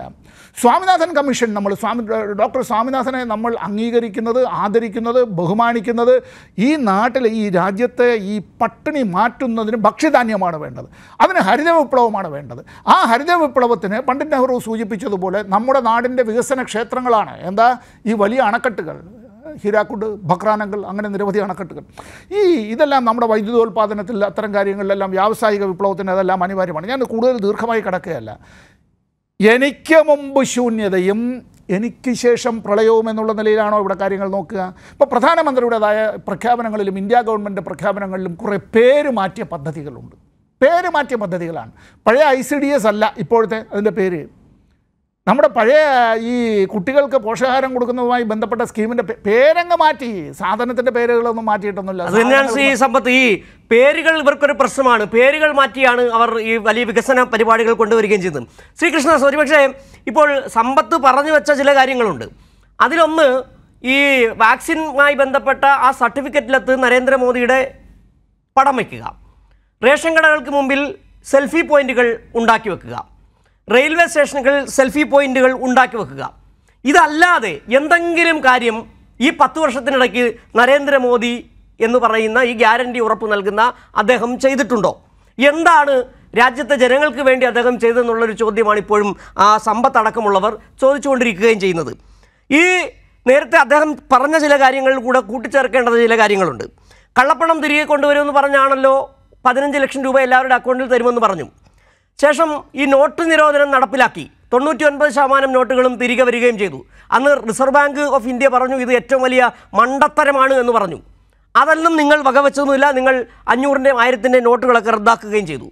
ഇത് മാത്രമല്ല, നേരത്തെ സമ്പത്ത് ചൂണ്ടിക്കാട്ടിയ ഏറ്റവും വലിയൊരു വിഷയം, താങ്കൾ നേരത്തെ പറഞ്ഞല്ലോ രാജ്യത്തെ കർഷകർക്ക് വേണ്ടി, രാജ്യത്തെ ജനങ്ങൾക്ക് വേണ്ടി വലിയ കാര്യങ്ങൾ ചെയ്തെന്ന്. ആ ദില്ലിയിൽ ഹരിയാന അതിർത്തിയിൽ ഇപ്പോഴും സമരത്തിലാണ് കർഷകർ. കർഷകരെ നിങ്ങൾ ബുൾഡോസർ വെച്ച് അവരെ കൊന്നില്ലേ? നിങ്ങൾ മിനിമം താങ്ങുവില കർഷകർക്ക് നൽകിയോ? നിങ്ങൾ തൊഴിലില്ലായ്മ പരിഹരിക്കുമെന്ന് പറഞ്ഞാൽ 2 കോടി തൊഴിലവസരം നിങ്ങൾ നൽകിയോ? നിങ്ങൾ പെട്രോളിൻ്റെ വില കുറച്ചു കൊടുത്തോ? സാധാരണ ജനത്തെ ബാധിക്കുന്ന വിഷയങ്ങളിൽ എവിടെയാണ് മോദി ഇടപെട്ടത്? എവിടെയായിരുന്നു മോദിയുടെ ഗ്യാരണ്ടി എന്നുള്ള ചോദ്യം ഇപ്പോഴും പ്രസക്തമാണ്. നിങ്ങളുടെ പ്രകടന പത്രികയും ഗിമ്മിക്കുകളും ഉണ്ടെന്നും കാര്യമില്ലെന്നാണ് അദ്ദേഹം പറഞ്ഞു വെച്ച്. അദ്ദേഹം സഭ്യമായ ഭാഷയിൽ പറഞ്ഞാണ് ഇങ്ങനെ ഒരു അല്പനായ പ്രധാനമന്ത്രി, ഇങ്ങനെ ഏകാധിപത്യ സ്വഭാവമുള്ള ഒരു പ്രധാനമന്ത്രി രാജ്യത്ത് ഉണ്ടായിട്ടില്ലെന്നാണ് സമ്പത്ത് പറഞ്ഞു വെച്ചത്. അല്ല, എനിക്ക് ഈ ചർച്ചയിൽ കൂടുതൽ സമയം വേണം എന്ന ആഗ്രഹം എനിക്കില്ല. പക്ഷെ എനിക്ക് തരുന്ന സമയം എന്നെ പറയാൻ അനുവദിക്കണം എന്ന് മാത്രമേ എനിക്ക് പറയാനുള്ളൂ. ഞാൻ പറഞ്ഞു തുടങ്ങിക്കഴിയുമ്പോൾ ഉടനെ സജു ഒരു 15 മിനിറ്റ് ഞാൻ പറഞ്ഞ കാര്യങ്ങളെ കുറിച്ച് വീണ്ടും ഒരു വിശദീകരണം നടത്തി അല്ല, ഇതിനകത്ത് പ്രശ്നമാണ് താങ്കൾ അത് ചെയ്തു എന്ന് പറയുമ്പോൾ അത് ചെയ്തില്ല എനിക്ക് ആ സമയത്ത് പറയണ്ടേ? അത് ചെയ്തു എന്ന് പറയുമ്പോൾ അത് ചെയ്തില്ല എന്ന് ബോധ്യപ്പെടുത്തണ്ടേ? അത് ആ സമയത്തല്ലല്ലോ അങ്ങ് പറയേണ്ടത്. അങ്ങ് ഒരു അവതാരകൻ എന്ന നിലക്ക് എല്ലാവരും പറയുന്ന സമയത്ത് അങ്ങ് കയറി പറയുന്നില്ലല്ലോ. ഞാൻ പറയുന്ന സമയത്തല്ലേ പറയുന്നുള്ളൂ. അല്ല, താങ്കൾ ഏകദേശം 5 മിനിറ്റോളം സംസാരിച്ചു. താങ്കൾക്ക് സംസാരിക്കാം. അല്ലെന്ന് ഞാൻ പറഞ്ഞത് എനിക്ക് എന്റെ സമയം മാത്രം മതി. എനിക്ക് വേറൊരാളുടെ സമയം വേണ്ട, അങ്ങയുടെ സമയവും വേണ്ട. ഒന്ന് പ്രധാനപ്പെട്ട കാര്യം, ബഹുമാനപ്പെട്ട സമ്പത്തിനെ സംബന്ധിച്ച് അദ്ദേഹം സൂചിപ്പിക്കുന്ന കാര്യങ്ങളുടെ ഉദാഹരണം അദ്ദേഹം എടുത്തിട്ടുള്ളത് ബഹുമാനപ്പെട്ട കേരളത്തിന്റെ മുഖ്യമന്ത്രിയിൽ നിന്നും അദ്ദേഹത്തിന്റെ മരുമകനായിട്ടുള്ള വ്യവസായ മന്ത്രിയിൽ നിന്നും അദ്ദേഹത്തിന്റെ PWD മന്ത്രിയിൽ നിന്നുമാണ്. ഇതിന്റെ പ്രധാനപ്പെട്ട കാരണം ഈ രാജ്യത്തെ വികസനവുമായി ബന്ധപ്പെട്ടുകൊണ്ട് കേന്ദ്ര ഗവൺമെന്റ് കൊണ്ടുവന്നിട്ടുള്ള എല്ലാ പദ്ധതികളും കേരളത്തിൽ നടപ്പാക്കുമ്പോൾ പേര് മാറ്റി കേരളത്തിൽ വെക്കുകയും അതിനനുസരിച്ച് ഫ്ലക്സ് വെക്കുകയും ചെയ്യുന്ന സംസ്കാരം രൂപം കൊണ്ടിട്ടുള്ളത് കേരളത്തിലെ മുഖ്യമന്ത്രിയിൽ നിന്നും അദ്ദേഹത്തിനോടൊപ്പം അദ്ദേഹത്തിന്റെ വീട്ടിൽ താമസിക്കുന്ന മറ്റൊരു മന്ത്രിയിൽ നിന്നുമാണ്. നമ്മൾ എത്ര തവണ കണ്ടിരിക്കുന്നു. അപ്പൊ അതിലേക്കൊന്നും ഞാൻ കടക്കാൻ വേണ്ടി ആഗ്രഹിക്കുന്നില്ല. അതിന്റെ പ്രധാനപ്പെട്ട കാരണം കേരളത്തിലെ കാസർഗോഡ് മുതൽ തിരുവനന്തപുരം വരെ യാത്ര ചെയ്യുന്ന ആളുകൾക്കറിയാം ആരുടെ ഫ്ലക്സാണ് വെച്ചിട്ടുള്ളത്, ഏത് പദ്ധതിയുടെ പേരിലാണ് വെച്ചിട്ടുള്ളത് എന്നുള്ളത്. പിന്നെ കൊറോണ കാലത്ത് സർട്ടിഫിക്കറ്റ് കൊടുത്തപ്പോൾ ബഹുമാനപ്പെട്ട പ്രധാനമന്ത്രിയുടെ പടം വെച്ച് പിന്നെ CPM-ന്റെ അഖിലേന്ത്യാ സെക്രട്ടറിയുടെ പടമാണ് വെക്കേണ്ടത്. അതിനകത്ത് ഇന്ത്യയുടെ പ്രധാനമന്ത്രിയുടെ പടമല്ലാതെ ഇന്ത്യയുടെ പ്രധാനമന്ത്രിയുടെ പടം വെക്കുന്നതിൽ എന്താ തെറ്റുള്ളത്? ഒന്നും കാണേണ്ടതില്ല. നമ്മുടെ രാജ്യത്ത് ചിത്രങ്ങൾ വെക്കുന്നതിന് വേണ്ടി സുപ്രീം കോടതിയുടെ ഡയറക്ഷനോട് കൂടിയിട്ട് ചില മാനദണ്ഡങ്ങൾ കൊണ്ടുവന്നിട്ടുണ്ട്. അതനുസരിച്ച് പ്രധാനമന്ത്രിയുടെ പടമാണെങ്കിലും പ്രസിഡന്റിന്റെ പടമാണെങ്കിലും ബഹുമാനപ്പെട്ട ചീഫ് ജസ്റ്റിസിന്റെ പടമാണെങ്കിലും മുഖ്യമന്ത്രിയുടെ പടമാണെങ്കിലും ഗവർണറുടെ പടമാണെങ്കിലും അത് വെക്കുന്നതിൽ എന്താ തെറ്റുള്ളത്? താങ്കളുടെ പടം വെക്കുന്നില്ലേ? പ്രസിഡന്റിന്റെ പടം വെക്കുന്നില്ലേ? മുഖ്യമന്ത്രിയുടെ പടം വെക്കുന്നില്ലേ? കേരളത്തിൽ മുഖ്യമന്ത്രിയുടെ പടം വെക്കാത്ത കേരള സർക്കാരിന് ഏതെങ്കിലും ഒരു പ്രശ്നം പുറത്തിറങ്ങുന്നുണ്ടോ? ഏതെങ്കിലും ഒരു വാർത്ത പുറത്തിറങ്ങുന്നുണ്ടോ? ഏതെങ്കിലും ഒരു ഫ്ലെക്സ് ബോർഡ് ഉണ്ടോ? കാസർഗോഡ് മുതൽ തിരുവനന്തപുരം വരെ യാത്ര നടത്തിയപ്പോൾ എന്തായിരുന്നു നമ്മൾ കണ്ടത്? സർക്കാർ പരിപാടികളിൽ എത്ര മന്ത്രിമാരുടെ 20 മന്ത്രിമാരുടെ ചിത്രങ്ങൾ വെച്ചുകൊണ്ടുള്ള ഫ്ലെക്സ് ബോർഡുകളല്ലേ കേരളം മുഴുവൻ നടന്നത്? അപ്പൊ ഫ്ലെക്സ് വെക്കുന്നത് നിങ്ങൾക്ക് യോജിച്ച പദ്ധതിയിലാണോ എന്നുള്ളത് മാത്രമേ പ്രശ്നമുള്ളൂ. അത് കേരള ഗവൺമെന്റ് നമുക്ക് ഉദാഹരണം കാണിച്ചു തന്നിട്ടുണ്ട്. ആരുടെ പദ്ധതിയിലും എവിടെ വേണമെങ്കിലും അവരുടെ ഫ്ലെക്സ് വെക്കാം എന്നുള്ളത്. അതിലേക്കൊന്നും ഞാൻ കടക്കാൻ വേണ്ടി ആഗ്രഹിക്കുന്നില്ല. മറ്റത് ശ്രീ സേനാപതി വേണു സൂചിപ്പിച്ച ഒരു കാര്യം, ബഹുമാനപ്പെട്ട സേനാപതി വേണു, അങ്ങയുടെ കയ്യിൽ BJP ഇറക്കിയിട്ടുള്ള പ്രകടന പത്രിക ഉണ്ടാകുമെന്നാണ് എന്റെ വിശ്വാസം ഈ ചർച്ചയിൽ ഇരിക്കുമ്പോൾ. അങ്ങ് ഈ ചർച്ചയുടെ ഈ BJP ഇറക്കിയിട്ടുള്ള പ്രകടന പത്രികയുടെ പേജ് നമ്പർ 15, കൂടുതൽ പേജുകളൊന്നും അങ്ങ് വായിക്കണമെന്ന് ഞാൻ ആവശ്യപ്പെടുന്നില്ല. Page number 13, page number 15, page number 17, page number 20, 22 തുടങ്ങിയ ചില പ്രധാനപ്പെട്ട പേജുകൾ മാത്രമേ ഞാൻ പറയാൻ ആഗ്രഹിക്കുന്നു. അത് അങ്ങൊന്ന് മറച്ചു നോക്കിയാൽ അങ്ങേക്ക് ഈ ഗവൺമെന്റ് കഴിഞ്ഞ 10 വർഷക്കാലം കൊണ്ടുവന്നിട്ടുള്ള ഒരു കളവോ ഒരു ലെവലേശം മാറ്റമോ വരുത്താതെ കൊടുത്തിട്ടുള്ള കണക്കുകളും അതിന്റെ വിവരങ്ങളും അതിൽ കൃത്യമായി പറഞ്ഞിട്ടുണ്ട്. ശ്രീ സജു എനിക്ക് സമയം അനുവദിക്കാത്തത് കൊണ്ടാണ്, ഇല്ലെങ്കിൽ ഞാനത് വായിച്ചു കേൾപ്പിക്കുമായിരുന്നു. അതിലൊരു പ്രധാനപ്പെട്ട കാര്യം, 5 തവണയാണ് നമ്മളുടെ കാർഷിക വിളകളുമായി ബന്ധപ്പെട്ടുകൊണ്ടുള്ള മിനിമം സപ്പോർട്ട് പ്രൈസ് ഈ രാജ്യത്തെ എല്ലാ വിളകളുടെ കാര്യത്തിലും വർദ്ധിക്കാനുള്ള സാഹചര്യം ഉണ്ടായി. കർഷകരുടെ അക്കൗണ്ടുകളിലേക്ക് നേരിട്ട് 6000 രൂപ 3 ഗഡുക്കളായി അവരുടെ അക്കൗണ്ടുകളിലേക്ക് നേരിട്ട് എത്തിക്കാനുള്ള സംവിധാനം ഉണ്ടായി. പിന്നെ LPG പ്രൈസിനെ സംബന്ധിക്കുന്ന കാര്യങ്ങൾ അത് നോൺ സബ്സിഡി വിഭാഗത്തിലാണെങ്കിലും സബ്സിഡി വിഭാഗത്തിലാണെങ്കിലും ഞാൻ പറയാൻ വേണ്ടി ആഗ്രഹിക്കുന്നില്ല സജു. ഞാൻ അങ്ങയുടെ വാട്സപ്പിലേക്ക് 2013 14 പ്രൈസുകളും ഇപ്പോഴത്തെ പ്രൈസുകളും ഞാൻ അങ്ങയുടെ വാട്സപ്പിലേക്ക് ഇട്ടുണ്ട്. അല്ല, ഞാൻ ഇടപെട്ട് ചോദിച്ചു, ഈ ഗ്യാസ് സബ്സിഡിയുടെ കാര്യം പറഞ്ഞല്ലോ, രാജ്യത്തെ പ്രധാനമന്ത്രിയാണല്ലോ പറഞ്ഞത് ഗ്യാസ് സബ്സിഡി നിങ്ങളുടെ ബാങ്ക് അക്കൗണ്ടിലേക്ക് വരുന്നു. 85 മാസമായി അക്കൗണ്ടിലേക്ക് വന്നിട്ട് എന്തിനാണ് കള്ളം പറയുന്നത്? ഒരു രാജ്യത്ത് ഉത്തരവാദിത്തപ്പെട്ട പ്രധാനമന്ത്രിയല്ലേ? രാജ്യത്തെ ജനങ്ങളെ ഇങ്ങനെ പറ്റിക്കാമോ? എന്തിനാണ് ഈ സബ്സിഡിയുടെ കള്ളക്കണക്ക് പറയുന്നത്? കള്ളത്തരം പറഞ്ഞത് എന്തിനാണ്? താങ്കൾ പറഞ്ഞല്ലോ സബ്സിഡിയുടെ കാര്യം, എവിടെയാണ് സബ്സിഡി കൊടുത്തത്? ഞാന് അങ്ങയോട് ഈ ചെറിയ സമയത്തിനുള്ളിൽ നമുക്കത് തർക്കിക്കാമോ എന്ന് എനിക്കറിയില്ല. അല്ല, ഇത് തർക്കിക്കണം, ഈ വിഷയമുണ്ട് ശ്രീ കൃഷ്ണദാസ്, ഈ വിഷയം പ്രശ്നമാണ്. ഈ 85 മാസക്കാലമായിട്ട് സബ്സിഡി എനിക്കും കിട്ടിയിട്ടില്ല സബ്സിഡി. എനിക്ക് കിട്ടിയിട്ടില്ല സബ്സിഡി. ഇവിടെ ഇരിക്കുന്ന സമ്പത്തിന് കിട്ടിയിട്ടുണ്ടോ? താങ്കൾക്ക് കിട്ടിയിട്ടുണ്ടോ സബ്സിഡി? നിങ്ങളുടേതാണെന്ന് വെച്ചാൽ നിങ്ങൾക്ക് എന്ത് പറയാമെന്ന് അധികാരം നിങ്ങൾക്കില്ല. ഞാനൊന്ന് പറയട്ടെ, എന്റെ ഭാഗം ഞാനൊന്ന് പറയട്ടെ. ഒന്ന് ചോദിച്ചാൽ എനിക്ക് ഉത്തരം പറയാനുള്ള അവസ്ഥയില്ല. പറഞ്ഞോളൂ. ഒരു പ്രധാനപ്പെട്ട കാര്യം, നമ്മുടെ ഗവൺമെന്റുമായി ബന്ധപ്പെട്ടുകൊണ്ട് കൊറോണയുടെ കാലഘട്ടത്തെ കുറിച്ചാണ് ശ്രീ സമ്പത്ത് സൂചിപ്പിച്ചത്. ഞാൻ അദ്ദേഹത്തോട് തന്നെ തിരിച്ചു വെക്കുന്നു അങ്ങയുടെ ചോദ്യത്തിന് ഉത്തരമായിട്ട്. കൊറോണയുടെ കാലഘട്ടത്തിൽ മാത്രമല്ല, കേരളത്തിലെ പ്രളയ കാലഘട്ടത്തിലടക്കം മുഴുവൻ ആളുകൾക്കും 35 കിലോ അരി വീതം നിരന്തരമായി ഇപ്പോഴും കൊടുത്തുകൊണ്ടിരിക്കുക ഈ സർക്കാർ. 5 വർഷക്കാലത്തേക്ക് വീണ്ടും നീട്ടിയിരിക്കുക. ഇനി ഗ്യാസിന്റെ കാര്യത്തിൽ 8 കോടി ആളുകൾക്കാണ് ഉജ്ജ്വല യോജന പദ്ധതി പ്രകാരം സൗജന്യ ഗ്യാസ് കണക്ഷൻ കൊടുക്കാനുള്ള സൗകര്യം ഉണ്ടായത്. കൊറോണ കാലഘട്ടത്തിൽ അങ്ങയുടെ കയ്യിൽ നിന്ന്, അങ്ങയുടെ വീട്ടിൽ നിന്ന്, ഈ കേരളത്തിലെ രാജ്യത്തെ ഏതെങ്കിലും ആളുകളുടെ വീട്ടിൽ നിന്ന് ഗ്യാസിന് പണം വാങ്ങിയിരുന്നു? ഗ്യാസ് സബ്സിഡി മാത്രമല്ല, ഗ്യാസ് സിലിണ്ടർ ഫ്രീ ആയി കൊടുത്തില്ലേ സർക്കാർ കണക്ഷൻ കൊടുത്തിട്ടുള്ള ആളുകൾക്ക്? അപ്പൊ അങ്ങ് അതെന്താ കാണാത്തത്? അങ്ങേക്ക് ചോദ്യം ചോദിക്കാൻ ഈ ഉജ്ജ്വല ഗ്യാസ് പദ്ധതി എന്ന് പറയുന്നത് എത്ര പേർക്ക് കൊടുത്തിട്ടുണ്ടെന്നുള്ളത് നിരന്തരം താങ്കൾ അടക്കമുള്ള BJP നേതാക്കൾ പറയുന്നത് കേട്ടു. ഉജ്ജ്വല പദ്ധതി ഈ രാജ്യത്തെ സാധാരണക്കാരായിട്ടുള്ള മുഴുവൻ ആളുകൾക്കും വാക്സിൻ സൗജന്യമായിട്ടില്ല കിട്ടിയത്. അതെന്താ പറയാത്തത്? ഈ വാക്സിന് വേണ്ടി വിലക്ക് പോയതൊക്കെ നമുക്ക് ഓർമ്മയുണ്ട് ശ്രീ കൃഷ്ണദാസ്. അന്ന് സംസ്ഥാന സർക്കാരിന്റെ നടത്തിയ ഇടപെടൽ, നിങ്ങൾ പൈസ വേണമെന്ന് പറഞ്ഞത്, പ്രളയകാലത്ത് നൽകിയ അരിയുടെ പൈസ വേണമെന്ന് പറഞ്ഞൊക്കെ ജനങ്ങൾക്ക് ഓർമ്മയുണ്ട്. ഞാൻ പറയട്ടെ, എന്നെ പറയാനുള്ള ഞാൻ പറയട്ടെ, എന്റെ കാര്യം ഞാൻ പറഞ്ഞത് പൂർത്തിയാക്കട്ടെ. ഞാൻ പറഞ്ഞത് കേരളം അടക്കമുള്ള സംസ്ഥാനങ്ങളിൽ കിറ്റ് കൊടുത്തല്ലോ കഴിഞ്ഞ തെരഞ്ഞെടുപ്പിന്റെ കാലഘട്ടത്തിൽ. കിറ്റ് കൊടുത്ത കാലഘട്ടത്തിൽ കേന്ദ്ര ഗവൺമെന്റ് കൊടുത്തിട്ടുള്ള എത്ര ധാന്യങ്ങൾ ഉണ്ടായിരുന്നു? അതിനകത്ത് എത്ര സബ്സിഡിയുടെ ധാന്യങ്ങൾ ഉണ്ടായിരുന്നു? നിങ്ങളാണോ മുഴുവൻ കിറ്റ് കൊടുത്തത്? ഈ കേരളത്തിലെ സാധാരണക്കാരായിട്ടുള്ള ആളുകൾക്ക് മുഴുവൻ തന്നെ 35 കിലോ അരി കൊടുത്തത്. പിന്നെ വേറെ ആരാണ് കിറ്റ് കൊടുത്തത്? കേരളത്തിലെ സർക്കാർ തന്നെയല്ലേ? ശ്രീ സമ്പത്ത്, എനിക്ക് തോന്നുന്നു താങ്കൾ ഇടപെടേണ്ട സാഹചര്യമുണ്ട്. കിറ്റ് കൊടുത്തത് കേന്ദ്ര സർക്കാരാണെന്നാണ് ഇപ്പോൾ കൃഷ്ണദാസ് പറയുന്നത്. ഇവിടെ കിറ്റ് കൊടുത്തത് LDF സർക്കാരാണ്, സംസ്ഥാന സർക്കാരാണെന്നുള്ളത് വളരെ വ്യക്തമായ കാര്യമാണ്. അത് ഒരുപക്ഷെ സമ്പത്തിന് പറയാൻ കഴിയും. അത് ശ്രീ കൃഷ്ണദാസ് അത് സമ്പത്തിന് പറയാൻ അനുവദിക്കണം. നിങ്ങൾ തമ്മിലൊരു തർക്കം വേണ്ട. എന്റെ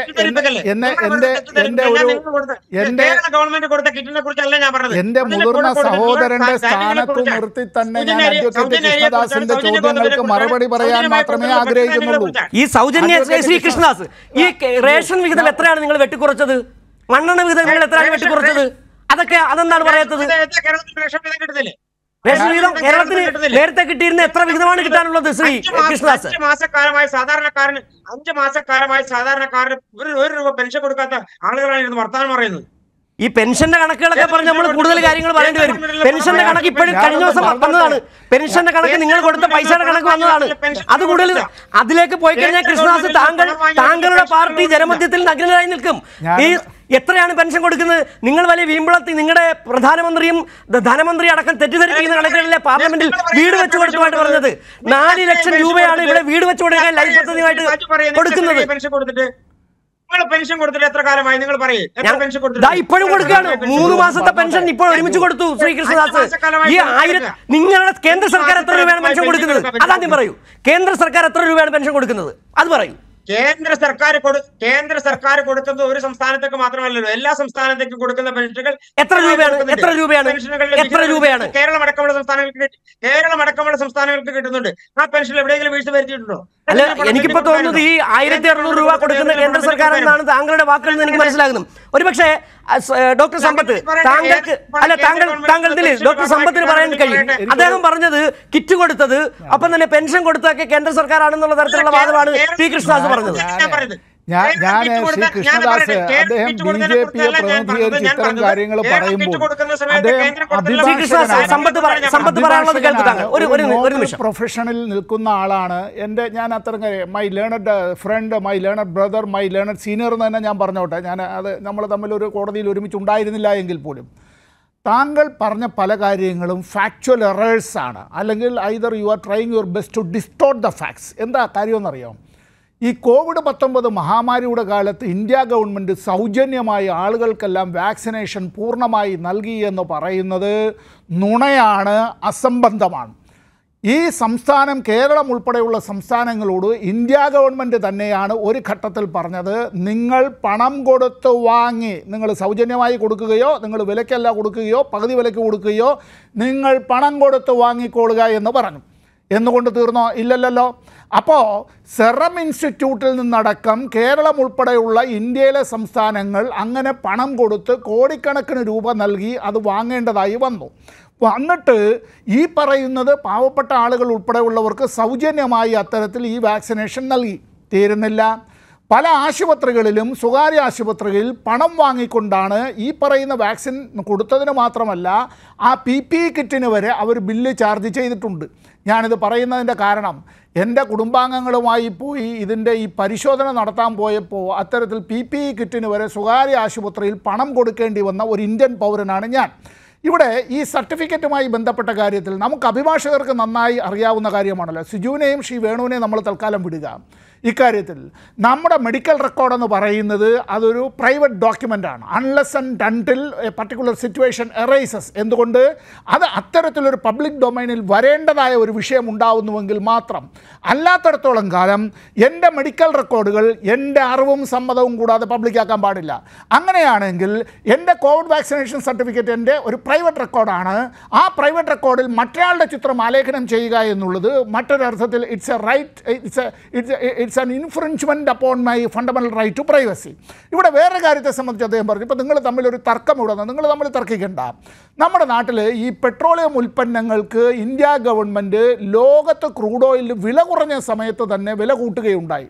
അതിൽ നമ്മുടെ BJP നേതാക്കൾ ആനുപാതികമായി എന്നൊക്കെ പറഞ്ഞ് ചില പദപ്രയോഗങ്ങളൊക്കെ നടത്തി. നമ്മളൊന്ന് സ്കൂളിലൊക്കെ പഠിപ്പിച്ചപ്പോൾ ഇവരൊന്നും പറഞ്ഞ ഈ ആനുപാതികം മനസ്സിലായില്ല.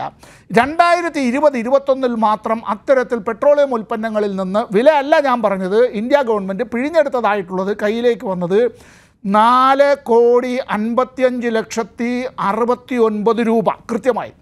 2021-22 ആകുമ്പോൾ അത് 4,92,303,000 രൂപ. അടുത്ത വർഷമാകുമ്പോഴേക്കും 2022-23 ആകുമ്പോൾ അത് 4,28,067 രൂപ. ഇങ്ങനെ ഈ നിരവധി വർഷങ്ങളിലായി ഇവർ 2014-15 മുതൽ 2023-24 ആദ്യ പകുതി വരെ ഇന്ത്യ ഗവൺമെൻറ് പിഴിഞ്ഞെടുത്തത് 28.33 ലക്ഷം കോടി രൂപ. 28.33 ലക്ഷം കോടി രൂപ എന്ന് പറയുമ്പോൾ കേരളത്തിൻ്റെ ഒരു വർഷത്തെ ബഡ്ജറ്റിനേക്കാൾ കൂടുതലാണെന്ന് മാത്രമല്ല ഇന്ത്യൻ യൂണിയൻ്റെ തന്നെ ഒരു വർഷത്തെ മൊത്തം ബഡ്ജറ്റിൻ്റെ ഏതാണ്ട് 60-70% ഇത് വരുന്നു എന്നുള്ളത്. ഇവിടെ കൊണ്ട് തീരുന്നില്ല. സൗജന്യമായി ഇത്തരത്തിൽ ഗ്യാസ് നൽകി എന്നുള്ളതാണല്ലോ പറയുന്നത്. അതിലേക്ക് തന്നെ നമുക്ക് വരാം. സൗജന്യമായി ഗ്യാസ് നൽകിയത് PMAY പ്രകാരം അങ്ങനെയാണല്ലോ നമ്മൾ പറയുക. അതിനിപ്പോൾ പേരൊക്കെ അവരിനിയിപ്പോൾ എങ്ങനെ മാറ്റിയിരുന്നാലും ശരി തന്നെ അത്തരത്തിലുള്ള കുടുംബങ്ങൾ, ആ കുടുംബങ്ങൾ ഈ LPG സിലിണ്ടർ അവർക്ക് ഈ സബ്സിഡി അതല്ലെങ്കിൽ ഈ തരത്തിലുള്ള സൗജന്യ സിലിണ്ടറുകൾ അതിന് അർഹതയുണ്ട് എന്നൊക്കെയാണല്ലോ പറയുന്നത്. 9.58 കോടിയാണ് PMUY കുടുംബങ്ങൾ ഇന്ത്യയിലുള്ളതായി ഇന്ത്യ ഗവൺമെൻറ്റിൻ്റെ കണക്ക്. ആ കണക്കിൽ 1.8 കോടി പേരാണ് ഈ റീഫില്ലുകൾ വാങ്ങിയിട്ടില്ല, പകരം വയ്ക്കാനുള്ള റീഫില്ല് വാങ്ങിയിട്ടില്ല. മറ്റൊരു 1.51 കോടി പേർ ഒരു റീഫില്ല് മാത്രമാണ് വാങ്ങിയിട്ടുള്ളത്. ഇവിടെ ഇന്ധനത്തിൻ്റെ പേര് ഇതെല്ലാം ഇങ്ങനെ പബ്ലിസിറ്റി സ്റ്റണ്ടാണ്. ഗോൾ പോസ്റ്റുകൾ ഷിഫ്റ്റ് ചെയ്തുകൊണ്ടേയിരിക്കും. എവിടെ ചെന്നാലും ഇത്തരത്തിൽ എൻ്റെ പടം, എൻ്റെ പടം, എൻ്റെ പടം, അത്തരത്തിൽ ഇത് എവിടെ പോയാലും നിങ്ങൾക്ക് സെൽഫി എടുക്കാനായി സെൽഫി പോയിൻറ്റുകൾ. ഈ പെട്രോൾ പമ്പുകളിലെല്ലാം സെൽഫി പോയിൻ്റ് വെച്ചത് ആരുടെ പണം കൊണ്ടാണ്? സിജു ആയാലും ശ്രീ രാജാപതി ഇവിടെ ശ്രീ വേണു, അദ്ദേഹം മുൻ സൈനികൻ കൂടിയാണല്ലോ, അദ്ദേഹം ഇവിടെ ചില കാര്യങ്ങൾ പറഞ്ഞല്ലോ. സേനാപതി വേണു പറഞ്ഞ കാര്യങ്ങൾ ഇപ്പോൾ അതല്ല. ഇപ്പോൾ ശ്രീ കൃഷ്ണദാസ് ആയിരുന്നാലും നമ്മുടെ പണം പെട്രോൾ പമ്പിൽ കൊണ്ടുപോയി നമ്മൾ ഈ പെട്രോൾ അടിക്കാൻ ഡീസൽ അടിക്കാനെല്ലാം കൊടുക്കുമ്പോഴത്തേക്ക് അതിൻ്റെ നികുതി പണം, ആ നികുതി പണം വെച്ച് മറ്റൊരാൾ ഇത്തരത്തിൽ അവിടെ എല്ലാം സെൽഫി പോയിന്റ്, ശരി, അതിന് ഇന്ത്യ ഗവൺമെൻറ് തന്നെ നമ്മളിൽ നിന്ന് പിഴിഞ്ഞെടുക്കണം അല്ലേ? അപ്പോൾ അദ്ദേഹം പറഞ്ഞെന്താ പറഞ്ഞ് BJPക്കാരുടേതായിട്ടുള്ള വല്ലാത്ത ഒരു മനസ്സിനകത്തുള്ള ഒരു ഈ പിണറായി വിജയൻ ഫോബിയ ഉണ്ടല്ലോ, ഇസ്ലാമോഫോബിയ എന്നൊക്കെ പറയുന്നത് പോലെ സഖാവ് പിണറായി ഫോബിയ. അതിൽ ഞങ്ങൾ സന്തോഷിക്കുകയാണ്.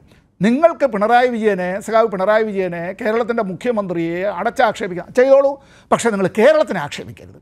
ഈ കേരളം കാട്ടിയിട്ടുള്ള ഒരുപാട് മാതൃകയുണ്ട്. അതിലൊരു മാതൃകയാണ് ഈ മിനിറ്റുകളും മണിക്കൂറുകളും ദിവസങ്ങൾ പോലും എടുക്കാതെ 34 കോടി രൂപ ഈ കേരളീയർ മലയാളികൾ അവരുടെ എല്ലാം കക്ഷി രാഷ്ട്രീയത്തിൻ്റെ പരിഗണനകൾക്കതീതമായി, ജാതിമത പരിഗണനകൾക്കതീതമായി പ്രായപൂർത്തിയെത്താത്ത കൊച്ചു മക്കൾ പോലും അപ്പച്ച ഇത് അയച്ചു കൊടുക്കാം മനുഷ്യനെ രക്ഷിക്കാൻ എന്ന് അങ്ങനെ 34 കോടി രൂപ അത്തരത്തിൽ സമാഹരിക്കുക എന്ന് പറയുമ്പോൾ അതൊരു നല്ല പ്രവൃത്തിയാണ് ഈ കേരളം ചെയ്തത്. അത് കേരളത്തിൻ്റെ പ്രത്യേകതയാണ്. അങ്ങനെ ചെയ്ത ആളുകളെ ശ്രീ കൃഷ്ണദാസിൻ്റെ ചങ്ങാതിമാരെ നേതാക്കന്മാരെ എന്താണെന്ന് പറഞ്ഞിട്ടുള്ളത്?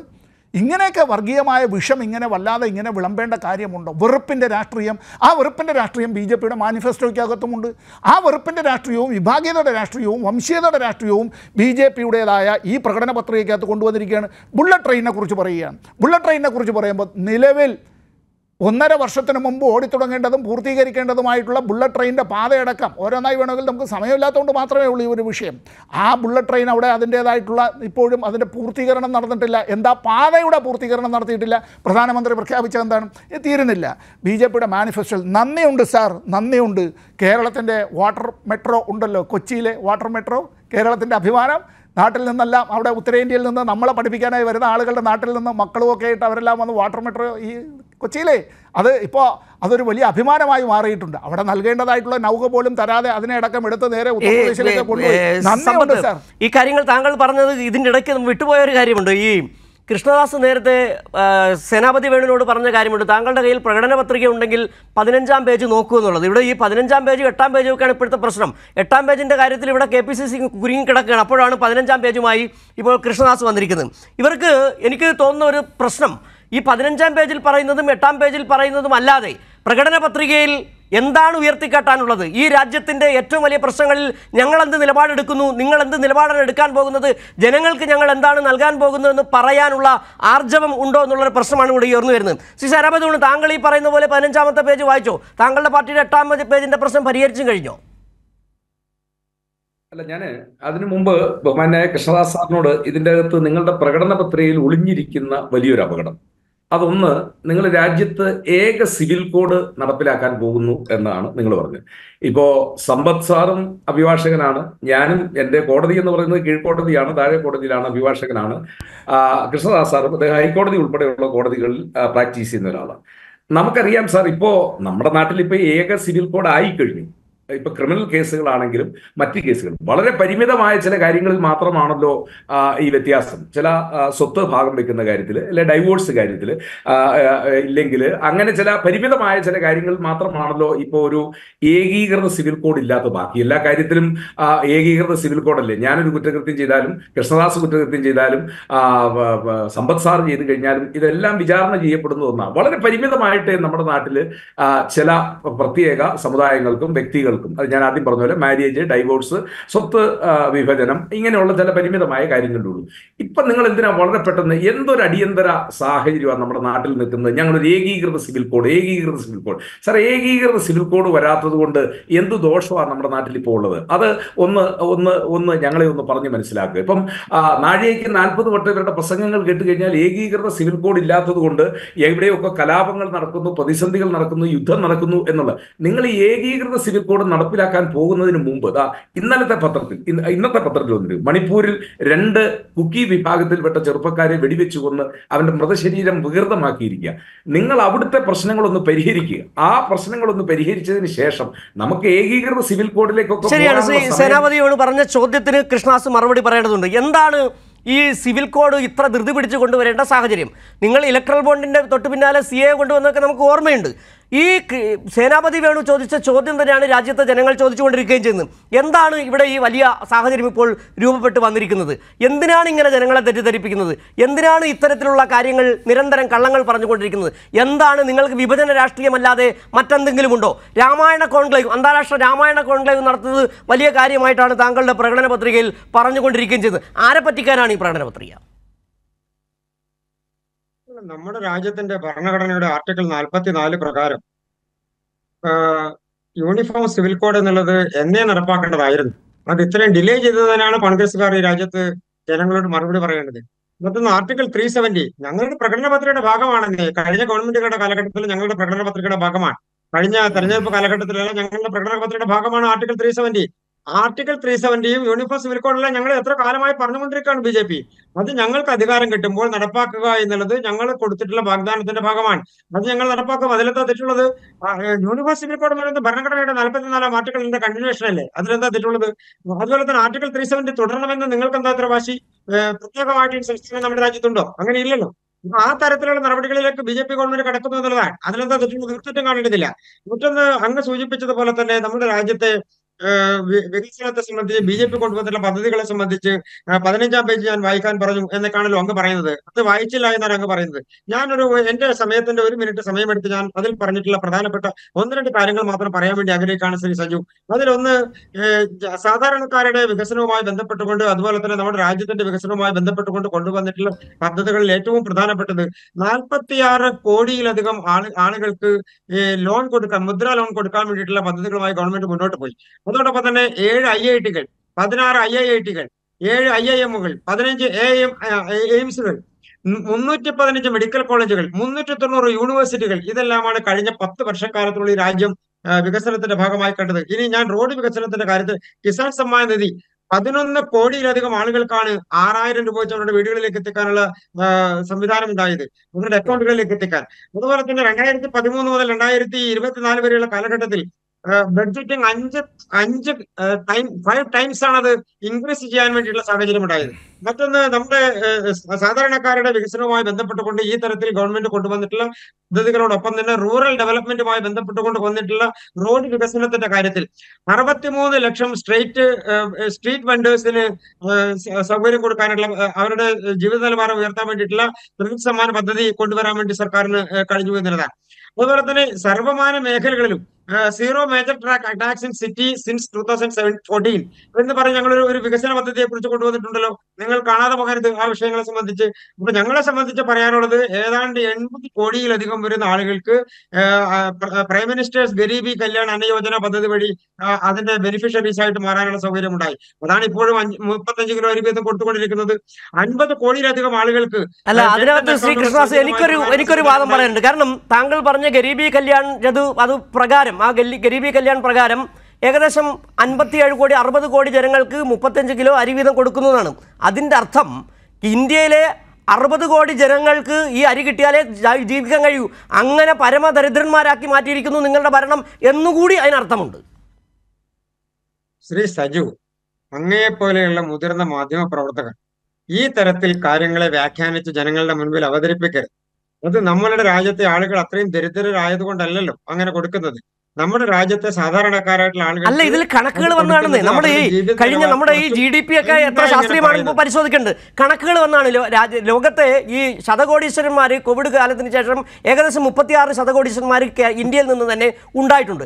എത്ര പാവങ്ങൾ, അതായത് രാജ്യത്തിൻ്റെ ഈ ആഗോളതലത്തിൽ ദാരിദ്ര്യ നിർമ്മാർജ്ജനത്തിൻ്റെ കണക്ക് പരിശോധിച്ചാൽ ഇന്ത്യ എത്രാം സ്ഥാനത്തേക്ക് പോയി എന്ന് പരിശോധിക്കുന്നുണ്ട്. അങ്ങനെ എത്ര ആഗോള പട്ടികകൾ വന്നു, അതിലൊക്കെ ഇന്ത്യ വളരെ താഴ്ന്ന നിലയിലേക്ക് പോവുകയാണ്. അതൊക്കെ കണക്കുകളല്ലേ, അത് പരിശോധിക്കേണ്ടതല്ലേ ശ്രീ കൃഷ്ണദാസ്? ഞാൻ ഒറ്റ മിനിറ്റ് എടുത്ത് ഞാൻ എന്റെ ഭാഗം അവസാനിപ്പിക്കാം. ശ്രീ സജു, ഒന്ന് ബഹുമാനപ്പെട്ട ശ്രീ സമ്പത്ത് കോവിഡ് വാക്സിനെ കുറിച്ച് പറഞ്ഞപ്പോൾ ഞാനും കോവിഡ് വാക്സിൻ പണം കൊടുത്ത് കോവിഡ് വാക്സിൻ എടുത്തയാളാണ്. തിരക്കുള്ളവർക്ക് അങ്ങനെ ചെയ്യാം, അതിൽ തെറ്റൊന്നുമില്ല.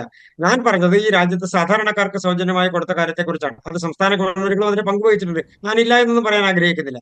പക്ഷേ ശ്രീ സമ്പത്തിനെ പോലെയുള്ള ആളുകൾ, ഇപ്പൊ എന്നെ പോലെയുള്ള ആളുകൾ, സേനാപതി വേണുവിനെ പോലെയുള്ള ആളുകൾ, സജുവിനെ പോലെയുള്ള ആളുകൾ, നമ്മൾ മാസത്തിൽ ശമ്പളം കിട്ടുന്ന ആളുകളോ അല്ലെങ്കിൽ വരുമാനമുള്ള ആളുകളോ ആ ആളുകളുടെ വരുമാന രീതിക്ക് അനുസരിച്ച് അവർ എന്തെങ്കിലും ഒരു കാര്യത്തിന് പണം കൊടുത്തു എന്നുള്ളതിന്റെ പേരിൽ എല്ലാം സൗജന്യമായി കിട്ടണമെന്ന് വാശി പിടിക്കുന്നവരോട് എനിക്ക് പ്രത്യേകിച്ചൊന്നും പറയാനില്ല. നമ്മുടെ രാജ്യത്ത് ഈ ഗ്യാസ് സിലിണ്ടർ കൊടുത്ത സമയത്ത് ബഹുമാനപ്പെട്ട പ്രധാനമന്ത്രിയുടെ നിർദ്ദേശപ്രകാരം നിരവധി ആളുകൾ, ലക്ഷക്കണക്കിന് ആളുകൾ അവരുടെ ഗ്യാസ് സിലിണ്ടറിന്റെ സബ്സിഡി വേണ്ട എന്ന് വെച്ചിട്ടുള്ള ആളുകളുണ്ട്. അതിൽ നിങ്ങൾ എത്ര പേര് പറ്റിയിട്ടുണ്ടോ എന്നുള്ളത് എനിക്കറിയില്ല, നമ്മൾ പരിശോധിക്കപ്പെടേണ്ടതാണ്. അപ്പൊ നമ്മൾ സൗകര്യങ്ങൾ സർക്കാരിന്റെ ഭാഗത്തു നിന്ന് സ്വീകരിക്കുകയും അതോടൊപ്പം ഞാനടക്കമുള്ള ആളുകൾ, ഈ സർക്കാരിന്റെ താങ്കൾ ഈ പറഞ്ഞ സൗജന്യ സർക്കാരിന്റെ പരിപാടി എന്താണെന്നുള്ള ചോദ്യങ്ങൾ വരുന്നുണ്ട്. താങ്കളുടെ പ്രകടന പത്രിക അടക്കം വരുമ്പോൾ ഏതൊരു രാഷ്ട്രീയ പാർട്ടിയും പറയുന്നത് ഞങ്ങൾ ജനസേവകരാണ്, ജനങ്ങളുടെ ഈ പ്രശ്നങ്ങൾ പരിഹരിക്കാൻ, നിങ്ങൾക്ക് മുന്നിലുള്ള വിലക്കയറ്റം പരിഹരിക്കാൻ, നിങ്ങൾക്ക് അരി വില കുറച്ച് തരാൻ, നിങ്ങൾക്ക് ഇന്ധനം വില കുറച്ച് തരാനൊക്കെ ഞങ്ങൾ ബാധ്യസ്ഥരാണ്, അത് ഞങ്ങൾ ചെയ്യുമെന്ന് പറഞ്ഞുകൊണ്ടാണ് നിങ്ങൾ അധികാരത്തിൽ വരുന്നത്. അത് ചെയ്യാതിരിക്കുമ്പോഴാണ് ഇവിടെ ചോദ്യങ്ങൾ ഉയരുന്നത്, അല്ലേ സമ്പത്ത്? ഞാൻ ഇപ്പോൾ ഇതിലൊരു തിരുത്തിൻ്റെ ഒരു ആവശ്യമുണ്ട്. അത് അഭിഭാഷകൻ കൂടിയായിട്ടുള്ള ശ്രീ സേനാപതി വേണു പറഞ്ഞ ഒരു കാര്യത്തിലാണ്. ഈ സിവിൽ ലോസും ക്രിമിനൽ ലോസും, സിവിൽ നിയമങ്ങളും ക്രിമിനൽ നിയമങ്ങളും ഇത്തരം കാര്യങ്ങളിൽ വ്യത്യാസമുണ്ട്. അതിൽ ഇന്ത്യയിൽ ക്രിമിനൽ നിയമങ്ങൾ എല്ലാവർക്കും ഒരുപോലെ ബാധകമാണ്. അത് ബ്രിട്ടീഷുകാർ ഇന്ത്യ ഭരിക്കുന്ന സമയത്ത് ആ വിധത്തിൽ വന്ന ഇന്ത്യൻ പീനൽ കോഡും ഈ CRPCയും എല്ലാവർക്കും അത് ബാധകമാണ്. അത് ഇന്ത്യൻ പൗരനായാലും ശരി തന്നെ, അതല്ല ഇന്ത്യൻ പൗരനല്ലാത്തവരായാലും, അത് ഇന്ത്യയിൽ നടന്നൊരു ക്രിമിനൽ കുറ്റത്തെ സംബന്ധിച്ച് എൻ്റെ ശരീരം, എൻ്റെ മാനം, എൻ്റെ വസ്തു, അത്തരം കാര്യങ്ങളുമായി ബന്ധപ്പെട്ട് whether it is tangible or intangible അത് വേറൊരു കാര്യം. സിവിൽ കാര്യങ്ങളെ സംബന്ധിച്ച് വ്യത്യസ്തമായിട്ടുള്ള കാര്യങ്ങളാണുള്ളത്. അത് അവരുടേതായിട്ടുള്ള ആചാരങ്ങളും വിശ്വാസങ്ങളും അവരുടേതായിട്ടുള്ള മതാനുഷ്ഠാനങ്ങളും അവരുടെ ഹെറിഡിറ്ററി ആയിട്ടുള്ള പല കാര്യങ്ങളും ഒക്കെ അതിനകത്തുണ്ട്. ഞാനത് പെട്ടെന്ന് പറയാൻ കാരണം, നമ്മൾ പൊതുവിൽ പറയുന്ന പല കാര്യങ്ങളും ഗോത്രവർഗ്ഗക്കാർക്ക് ആ കാര്യങ്ങൾ അവിടെ അത് അങ്ങനെ ആപ്ലിക്കബിൾ അല്ല. ആദിവാസികളെന്നോ അല്ലെങ്കിൽ വനവാസികളെന്ന് BJPക്കാർ പറയുന്നവരോ പട്ടികവർഗ്ഗക്കാരായിട്ടുള്ള ആളുകൾക്ക് ഏത് മതത്തിൽപ്പെട്ടാലും അവരുടെ പട്ടികവർഗ്ഗക്കാർ എന്നുള്ള ആ ആനുകൂല്യങ്ങൾ, ഭരണഘടനാപരമായ അവകാശങ്ങൾ നിലനിൽക്കുക തന്നെ ചെയ്യും. എന്നാൽ ചെയ്തിട്ടുള്ളൊരു കാര്യം, പട്ടികജാതിക്കാരായിട്ടുള്ള ആളുകൾ അവർ ഇത്തരത്തിലുള്ള വിവേചനം നേരിടുന്നത് കൊണ്ട് അവർ ഒരു ഹിന്ദു മതത്തിൽ നിന്ന് മറ്റൊരു മതത്തിലേക്ക് അവർ മാറിയാൽ, പരിവർത്തനം ചെയ്താൽ അവരുടെ എല്ലാ ആനുകൂല്യങ്ങളും നഷ്ടപ്പെടും. ഇവിടെ രംഗനാഥ കമ്മീഷൻ റിപ്പോർട്ട് പോലും നടപ്പാക്കാൻ BJP തയ്യാറല്ല. ഇവിടെ ഒരു കാര്യത്തെ സംബന്ധിച്ച് ശ്രീ കൃഷ്ണദാസ് ഭരണഘടനയുടെ 4-ാം ഭാഗത്തിൽ ഡയറക്റ്റീവ് പ്രിൻസിപ്പിൾസ് ഓഫ് സ്റ്റേറ്റ് പോളിസിയിൽ പറഞ്ഞിട്ടുള്ളത് കൊണ്ടാണ് ഞങ്ങളിങ്ങനെ ചെയ്യുന്നത്. നല്ലതാണ്, ഈ ഭരണഘടനയെ സംബന്ധിച്ച് അവർ അത്തരം കാര്യങ്ങൾ ജനങ്ങളെ പഠിപ്പിക്കാൻ വരുന്നത് നല്ലതാണ്. എന്തുകൊണ്ടെന്ന് ചോദിച്ചാൽ അതിൽ ആർട്ടിക്കിൾ 41, അനുച്ഛേദം 41, right to work, to education and to public assistance in certain cases. CPIMൻ്റെ പ്രകടന പത്രികയിൽ പറയുന്നു, തൊഴിലെടുക്കാനുള്ള അവകാശം മൗലികാവകാശമായി പ്രഖ്യാപിക്കുന്നതിന് വേണ്ടിയുള്ള കാര്യങ്ങൾ ഞങ്ങൾ ഇടപെടുമെന്നുള്ളത്. ഞങ്ങളൊരു ചെറിയ പാർട്ടിയാണെന്നുള്ളതൊക്കെ ശരി തന്നെയാണ്. പാർലമെൻറ്റിലുള്ള അംഗബലവും മറ്റും മാത്രം വെച്ചുകൊണ്ട് ഞങ്ങൾ ഉന്നയിക്കുന്ന വിഷയത്തെ കാണേണ്ടതില്ല. കാരണം ഈ നാട്ടിലെ ഏറ്റവും അടിസ്ഥാന ഗ്രന്ഥത്തിൽ പറഞ്ഞിട്ടുള്ള കാര്യം ഇതുവരെ നടപ്പാക്കാൻ കഴിഞ്ഞില്ല. അങ്ങനെ പറഞ്ഞാൽ BJP പറയാതെ കോൺഗ്രസ്സുകാർ എന്തുകൊണ്ട് ചെയ്തില്ല എന്ന് ചോദിക്കും. ഇവിടെ 42 അനുച്ഛേദം, provision for just and human conditions of work and maternity relief എന്നുള്ള കാര്യത്തെപ്പറ്റി പറയുന്നു. ഇപ്പോഴും മനുഷ്യൻ തന്നെ ഇറങ്ങി തോട്ടിപ്പണി ചെയ്യേണ്ടി വരുന്ന ഗതികേടും അങ്ങനെ ഉള്ള കാലം ഈ രാജ്യത്ത് ഇപ്പോഴും നിലനിൽക്കുകയാണ്. സുപ്രീം കോടതി നിരോധിച്ചതൊക്കെ വേറെയുള്ള കാര്യം, ഇത് ഇത്തരത്തിൽ നടക്കുന്നു. മനുഷ്യൻ എന്നുള്ള നിലയിൽ പണിയെടുക്കാൻ 8 മണിക്കൂർ ജോലി എന്നുള്ളത് മാത്രമല്ല, 12 മണിക്കൂർ ജോലി എടുപ്പിക്കുന്നതിനെക്കുറിച്ച് ഇവിടെ ശതകോടീശ്വരന്മാർ ആലോചിക്കുന്ന ഒരു കാലത്താണ് സ്ത്രീകളെ പണിയെടുപ്പിക്കുക തന്നെയാണ്. ശ്രീ സമ്പത്ത്, ആ വിഷയങ്ങളൊക്കെ തന്നെയാണ് നമുക്ക് ചർച്ച ചെയ്യേണ്ടത്. ഇപ്പോൾ ഈ കൃഷ്ണദാസ് പറഞ്ഞ് നിർത്തിയെടുത്ത് തന്നെ വീണ്ടും തുടങ്ങുന്നുണ്ട്. കാരണം നമ്മൾ ചർച്ച ചെയ്യുന്നത് പ്രകടന പത്രികയെക്കുറിച്ചാണ്. പ്രകടന പത്രികയിലും പറഞ്ഞ രണ്ട് കാര്യങ്ങളുണ്ട്. ഒന്ന്, ഈ 2014 പ്രകടന പത്രികയും 2019 പ്രകടന പത്രികയും എടുത്ത് പറഞ്ഞുകൊണ്ട് മാത്രമേ ഈ പുതിയ പ്രകടന പത്രികയെക്കുറിച്ച് പറയാൻ കഴിയുകയുള്ളൂ. അഴിമതിയെക്കുറിച്ചും ഒപ്പം തന്നെ വനിതകളുടെ സുരക്ഷയെ സംബന്ധിച്ചൊക്കെ വാദവരാതെ വിമ്പളക്കിയിരുന്നയാളാണ് നരേന്ദ്ര ദാമോദർ ദാസ് മോദി എന്ന് പറയുന്ന രാജ്യത്തെ പ്രധാനമന്ത്രി. ഇവിടെ ഇപ്പോൾ അഴിമതി എന്ന് പറയുന്നതിനെക്കുറിച്ച് മിണ്ടാട്ടമില്ല. ഇപ്പോൾ നടക്കുന്ന ഏതെങ്കിലും പ്രസംഗങ്ങളിൽ നരേന്ദ്രമോദി എവിടെയെങ്കിലും സംസാരിക്കുന്നതിൽ നിരന്തരം പറയുന്നത് മോദിക്ക് ഗ്യാരണ്ടി, മോദിയുടെ ഗ്യാരണ്ടിയാണ്. അഴിമതി ഇല്ലാതാക്കുമെന്ന് പറഞ്ഞ് അധികാരത്തിൽ കയറിയ നിങ്ങൾ ഇപ്പോൾ ചെയ്തുകൊണ്ടിരിക്കുന്നതാണ് അഴിമതി നിയമപരമായി മാറ്റി മാറ്റി. ഈ ചർച്ച വരുമ്പോൾ സ്വാഭാവികമായും BJPയുമായി ബന്ധപ്പെട്ട് വരുന്ന, പ്രകടന പത്രികയുമായി ബന്ധപ്പെട്ട് വരുന്ന, ലോക്സഭാ തെരഞ്ഞെടുപ്പുമായി ബന്ധപ്പെട്ട് വരുന്ന എല്ലാ ചർച്ചകളിലും ഇലക്ട്രൽ ബോണ്ട് അഴിമതി ഒരു വലിയ വിഷയം തന്നെയാണ്. ഇലക്ട്രൽ ബോണ്ടിനെ നിങ്ങൾ അഴിമതിയെ നിയമപരമാക്കുകയല്ലേ ചെയ്തത്? അതുകൂടി നിങ്ങൾക്ക് മറുപടി പറയേണ്ടതില്ലേ ഈ കൃഷ്ണദാസ്?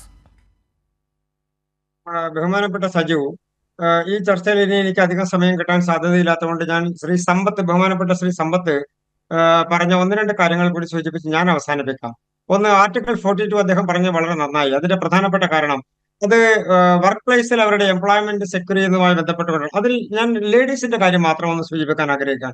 10 കോടിയിലധികം ആളുകൾക്ക് ഉജ്ജ്വല യോജന വഴി ഗ്യാസ് കണക്ഷൻ കൊടുത്ത കാര്യം ഞാൻ പറഞ്ഞു. പക്ഷെ ഒരു പ്രധാനപ്പെട്ട കാര്യം, അതല്ല ഇവിടെ ചോദ്യം.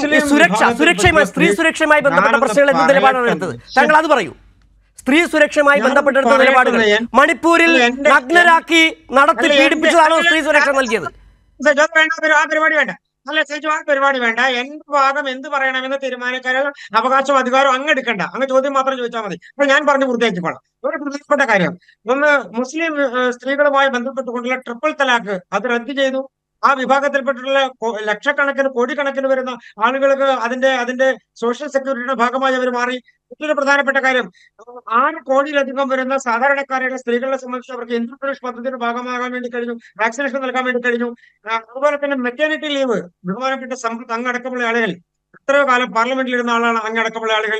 മെറ്റേണിറ്റി ലീവ് എന്ന് പറയുന്നത് 12 ആഴ്ചയിൽ നിന്ന് 26 ആഴ്ചയായി ഉയർത്തിയില്ലേ ഈ സർക്കാർ. സ്ത്രീകളുമായി ബന്ധപ്പെട്ടുകൊണ്ട് ഉയർന്നു വരുന്ന ഏറ്റവും പ്രധാനപ്പെട്ട വിഷയങ്ങളിൽ നടപടി സ്വീകരിച്ച ഗവൺമെന്റാണ് ഈ ഗവൺമെന്റ്. ഇനി അങ്ങ് സൂചിപ്പിച്ചത്, ശ്രീ സജു ചോദിച്ച ചോദ്യം, അങ്ങ് ഇപ്പോഴും ഈ നിരവധി തെരഞ്ഞെടുപ്പുകൾ കഴിഞ്ഞതിന് ശേഷവും ജനങ്ങൾ ഒട്ടേറെ ചർച്ച ചെയ്തതിനു ശേഷം അങ്ങ് ഇപ്പോഴും മണിപ്പൂരിൽ തന്നെ നിൽക്കുകയാണ്. മണിപ്പൂർ ഇതാണ് BJP ലൈൻ. മണിപ്പൂർ നിങ്ങൾക്ക് പ്രശ്നമല്ല, നിങ്ങളുടെ പ്രധാനമന്ത്രിക്കും പ്രശ്നമില്ല. താങ്കളുടെ വാക്കുകളുണ്ട്. മണിപ്പൂരിൽ ഇന്നലെയും കൊലപാതകം നടന്നു, അത് താങ്കൾ കണ്ടില്ല. മണിപ്പൂർ പ്രശ്നമല്ലെന്നാണ് താങ്കൾ പറയുന്നത്, താങ്കളുടെ പാർട്ടി പറഞ്ഞുകൊണ്ടിരിക്കുന്നത്. അത് നിരന്തരം പറഞ്ഞുകൊണ്ടിരിക്കുക എന്നുള്ളതാണ് ഞങ്ങളുടെ മാധ്യമപ്രവർത്തകർ അടക്കമുള്ള അവരുടെ ധർമ്മം. ശ്രീ സജു, അങ്ങ് മാധ്യമപ്രവർത്തകൻ, സീനിയർ മാധ്യമപ്രവർത്തകനാണ്. പക്ഷേ CPM-ന്റെ ബ്രാഞ്ച് സെക്രട്ടറിയെ പോലെ സംസാരിക്കുന്നത് ചർച്ചയിൽ. അതിന്റെ പ്രധാനപ്പെട്ട കാരണം അതിനാണല്ലോ ശ്രീ സമ്പത്തിനെ പോലെയുള്ള ആളുകൾ അവിടെ ഇരിക്കുന്നത്. അവർ പറയട്ടെ കാര്യങ്ങൾ. നിങ്ങൾ ചോദ്യം ചോദിക്കുന്ന പണി ചെയ്യാൻ എന്റെ അടുത്ത്. ഞാനൊരു പ്രധാനപ്പെട്ട കാര്യം പറയാൻ ആഗ്രഹിക്കുന്നത്, മണിപ്പൂർ അടക്കമുള്ള വിഷയങ്ങൾ അത് ഉണ്ടായതിനു ശേഷം 5 നിയമസഭകളിലേക്കുള്ള തെരഞ്ഞെടുപ്പ്. താങ്കൾ എന്നെ അടക്കം തെറ്റിദ്ധരിപ്പിക്കാൻ ശ്രമിക്കുമ്പോൾ എനിക്ക് ഇടപെടേണ്ടി വരും ശ്രീ കൃഷ്ണദാസ്. അതാണ്. ആയിക്കോട്ടെ, അങ്ങ് ഇടപെട്ടോളൂ. എന്റെ ഭാഗം എന്ത് പറയണമെന്ന് പറയേണ്ടെന്ന് മാത്രമേ ഞാൻ പറഞ്ഞുള്ളൂ. മണിപ്പൂരിന് അടുത്തുള്ള സംസ്ഥാനങ്ങൾ അടക്കമുള്ള സംസ്ഥാനങ്ങളിൽ തെരഞ്ഞെടുപ്പ് നടന്നു. എന്തായിരുന്നു റിസൾട്ട് എന്നുള്ളത് അങ്ങടക്കമുള്ള മാധ്യമപ്രവർത്തകർക്ക് അറിയാവുന്നല്ലേ, രാജ്യം കണ്ടതല്ലേ. അപ്പൊ അതിനെക്കുറിച്ചൊന്നും നമ്മൾ കൂടുതൽ ഇനി ചർച്ച ചെയ്ത് പോകേണ്ടതിൽ വലിയ പ്രസക്തിയില്ല ശ്രീ സജു. അതിലേക്ക് താങ്കൾ ഇതിനകത്ത് എനിക്കൊന്ന് ശ്രീ സമ്പത്തല്ല, ഒരുപക്ഷെ കോൺഗ്രസിന്റെ പ്രതിനിധി സേനാപതി വേണു തന്നെ പറയേണ്ടതുണ്ട്. അങ്ങനെ ചർച്ച ചെയ്യേണ്ട വിഷയമല്ലേ മണിപ്പൂർ?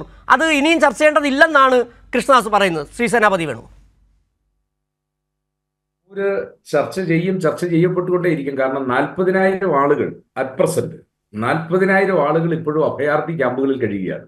അവിടെ ഈ ക്യാമ്പുകളിൽ കഴിയുന്നു എന്നുള്ളത് മാത്രമല്ല, കുക്കികളുടെ ഏരിയയ്ക്കും മെയ്തികളുടെ ഏരിയയ്ക്കും ഇടയിലുള്ള പ്രദേശത്തെ ബഫർ സോണായി പ്രഖ്യാപിച്ചുകൊണ്ട് സൈന്യത്തിന്റെ കാവലിലാണ്, പ്രത്യേകിച്ച് അസാം റൈഫിൾസിന്റെ. ഈ ബഫർ സോണിൽ നിന്ന്, അതായത് കുക്കികൾ താമസിക്കുന്ന ഗ്രാമത്തിൽ നിന്ന് ബഫർ സോൺ കഴിഞ്ഞ് അപ്പുറത്തേക്ക് പോകാൻ പറ്റത്തില്ല. അങ്ങനെ ആളുകളെ ഈ വാട്ടർ ടൈറ്റ് കമ്പാർട്ട്മെന്റിൽ മാത്രമാക്കിക്കൊണ്ട് 40,000 ആളുകൾ ഇപ്പോഴും അഭയാർത്ഥി ക്യാമ്പുകളിൽ കഴിയുകയാണ്. അവർ ഭൂകമ്പ ബാധിതരോ പ്രളയബാധിതരോ മറ്റേതെങ്കിലും പ്രകൃതി ദുരന്തത്തിന്റെ ബാധിതരോ അല്ല. അവർ ഈ BJP ഗവൺമെന്റ് കൊണ്ടുവന്നിരിക്കുന്ന വിഭജന രാഷ്ട്രീയത്തിന്റെ ഇരകളാണ്. അവരെക്കുറിച്ച് ഇന്ത്യയിൽ ഒരു തെരഞ്ഞെടുപ്പ് നടക്കുമ്പോഴല്ലാതെ കൃഷ്ണദാസ് സാറെ എപ്പോഴാണ് നമ്മൾ ചർച്ച ചെയ്യുന്നത്? ഇനി തെരഞ്ഞെടുപ്പൊക്കെ കഴിഞ്ഞതിന് ശേഷമാണോ? ഈ വിവരം ലോകം മുഴുവൻ, ഞങ്ങൾ ഈ വിവരം പറയുന്നു. മണിപ്പൂർ അത് തന്നെയല്ല, മണിപ്പൂരിൽ കഴിഞ്ഞതിന്റെ മുമ്പിലത്തെ ഞായറാഴ്ച നിങ്ങൾ ഈസ്റ്റർ ദിനത്തിൽ വർക്കിംഗ് ദിനം, പ്രവൃത്തി ദിനമാക്കി മാറ്റി. അത് നൽകുന്ന സൂചന എന്താ? അത് നൽകുന്ന സൂചന വരാൻ പോകുന്നത് എങ്ങോട്ടാണ്, നമ്മുടെ രാജ്യം വരാൻ പോകുന്ന ദിനങ്ങൾ അത് എങ്ങോട്ടാണ് തിരിയുന്നത് എന്നുള്ളതിന്റെ സൂചനയാണ്.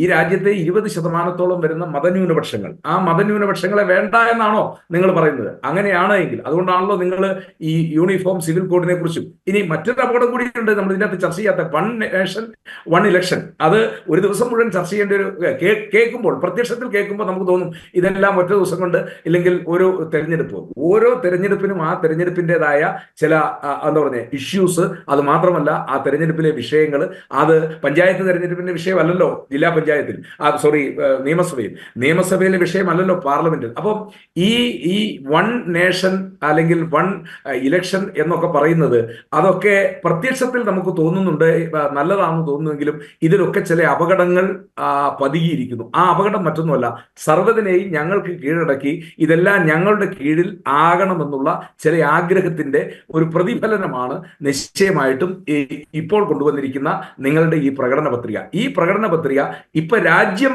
അഭിമുഖീകരിക്കുന്ന പ്രതിസന്ധികൾ അഡ്രസ്സ് ചെയ്യുന്നതല്ല, മറിച്ച് നിങ്ങൾ ആ വിഭജനത്തിന്റെ രാഷ്ട്രീയം, അമ്പലം ഞങ്ങൾ പണിതു, ഇനി ആർട്ടിക്കിൾ 370 ഞങ്ങൾ എടുത്തു കളഞ്ഞു, ഞങ്ങളിതാ യൂണിഫോം സിവിൽ കോഡ് കൊണ്ടുവരാൻ പോകുന്നു, ഞങ്ങൾ വൺ നേഷൻ വൺ തെരഞ്ഞെടുപ്പിലേക്ക് പോകാൻ പോകുന്നു, ഞങ്ങൾ വനിതകളുടെ സംവരണം, ആ സംവരണത്തെ കുറിച്ചൊക്കെ നിങ്ങൾക്ക് എന്തെങ്കിലും ആത്മാർത്ഥത ഉണ്ടായിരുന്നുവെങ്കിൽ അത് ഈ 10 കൊല്ലം നിങ്ങൾ ഭരിച്ചില്ലേ, എത്രയോ മുമ്പ് തന്നെ നടപ്പിലാക്കി ഈ തെരഞ്ഞെടുപ്പിൽ തന്നെ നിങ്ങൾക്ക് അത് ചെയ്യാൻ കഴിയുമായിരുന്നല്ലോ. അപ്പോ ഇവിടെ 10 കൊല്ലത്തെ വികസന നേട്ടം ഇതൊന്നുമല്ല നിങ്ങൾ ചർച്ച ചെയ്യാൻ ആഗ്രഹിക്കുന്നത്, മറിച്ച് നിങ്ങൾ താങ്കൾ അവതരിപ്പിച്ച വളരെ പ്രധാനപ്പെട്ട ഒരു പോയിന്റാണ്. ഈ ചർച്ച, ഈ വിഷയങ്ങളൊന്നും അല്ല ചർച്ച ചെയ്യാൻ BJP ആഗ്രഹിക്കുന്നത്. അതവർ നേരത്തെ പറയുകയും ചെയ്തു, കൃഷ്ണദാസിന്റെ വാക്കുകളിലൂടെ വരികയും ചെയ്തു. ഈ മണിപ്പൂർ ചർച്ച ചെയ്യേണ്ട വിഷയമല്ല എന്ന് പറയുമ്പോൾ അത് അങ്ങനെ അല്ല എന്ന് പറയാൻ ഒരു പക്ഷവും പിടിക്കാതെ എനിക്ക് പറയാൻ കഴിയുന്നുണ്ട്. ശ്രീ കൃഷ്ണദാസ്, ഒരു സമയപരിമിതി മൂലം ഇടപെടേണ്ടി വരികയാണ്. ശ്രീ സമ്പത്ത്, ഈ ഞാൻ ഒരു സെന്റൻസ് മാത്രം പറഞ്ഞ് ഞാൻ അവസാനിപ്പിക്കാം. ഒന്ന്, ശ്രീ സേനാപതി വേണു പറഞ്ഞത് നന്നായി. അതിന്റെ പ്രധാനപ്പെട്ട കാരണം സ്ത്രീ സംവരണം 50% നടപ്പാക്കാൻ വേണ്ടി തീരുമാനിച്ചതിന് ശേഷം അദ്ദേഹത്തിന്റെ പാർട്ടി കേരളമടക്കമുള്ള സംസ്ഥാനങ്ങളിൽ കൊടുത്തിട്ടുള്ള UDF-ലെ സ്ത്രീകളുടെ സീറ്റിനെ സംബന്ധിച്ച് അവരുടെ പ്രമുഖയായിട്ടുള്ള വനിതാ നേതാവ് ഒരു അഭിപ്രായം പറഞ്ഞിട്ടുണ്ട്. അദ്ദേഹം അതൊന്ന് കേട്ടാൽ നന്നായിരുന്നു. അല്ല, അത് നമുക്ക് പരിശോധിക്കേണ്ടതാണ്.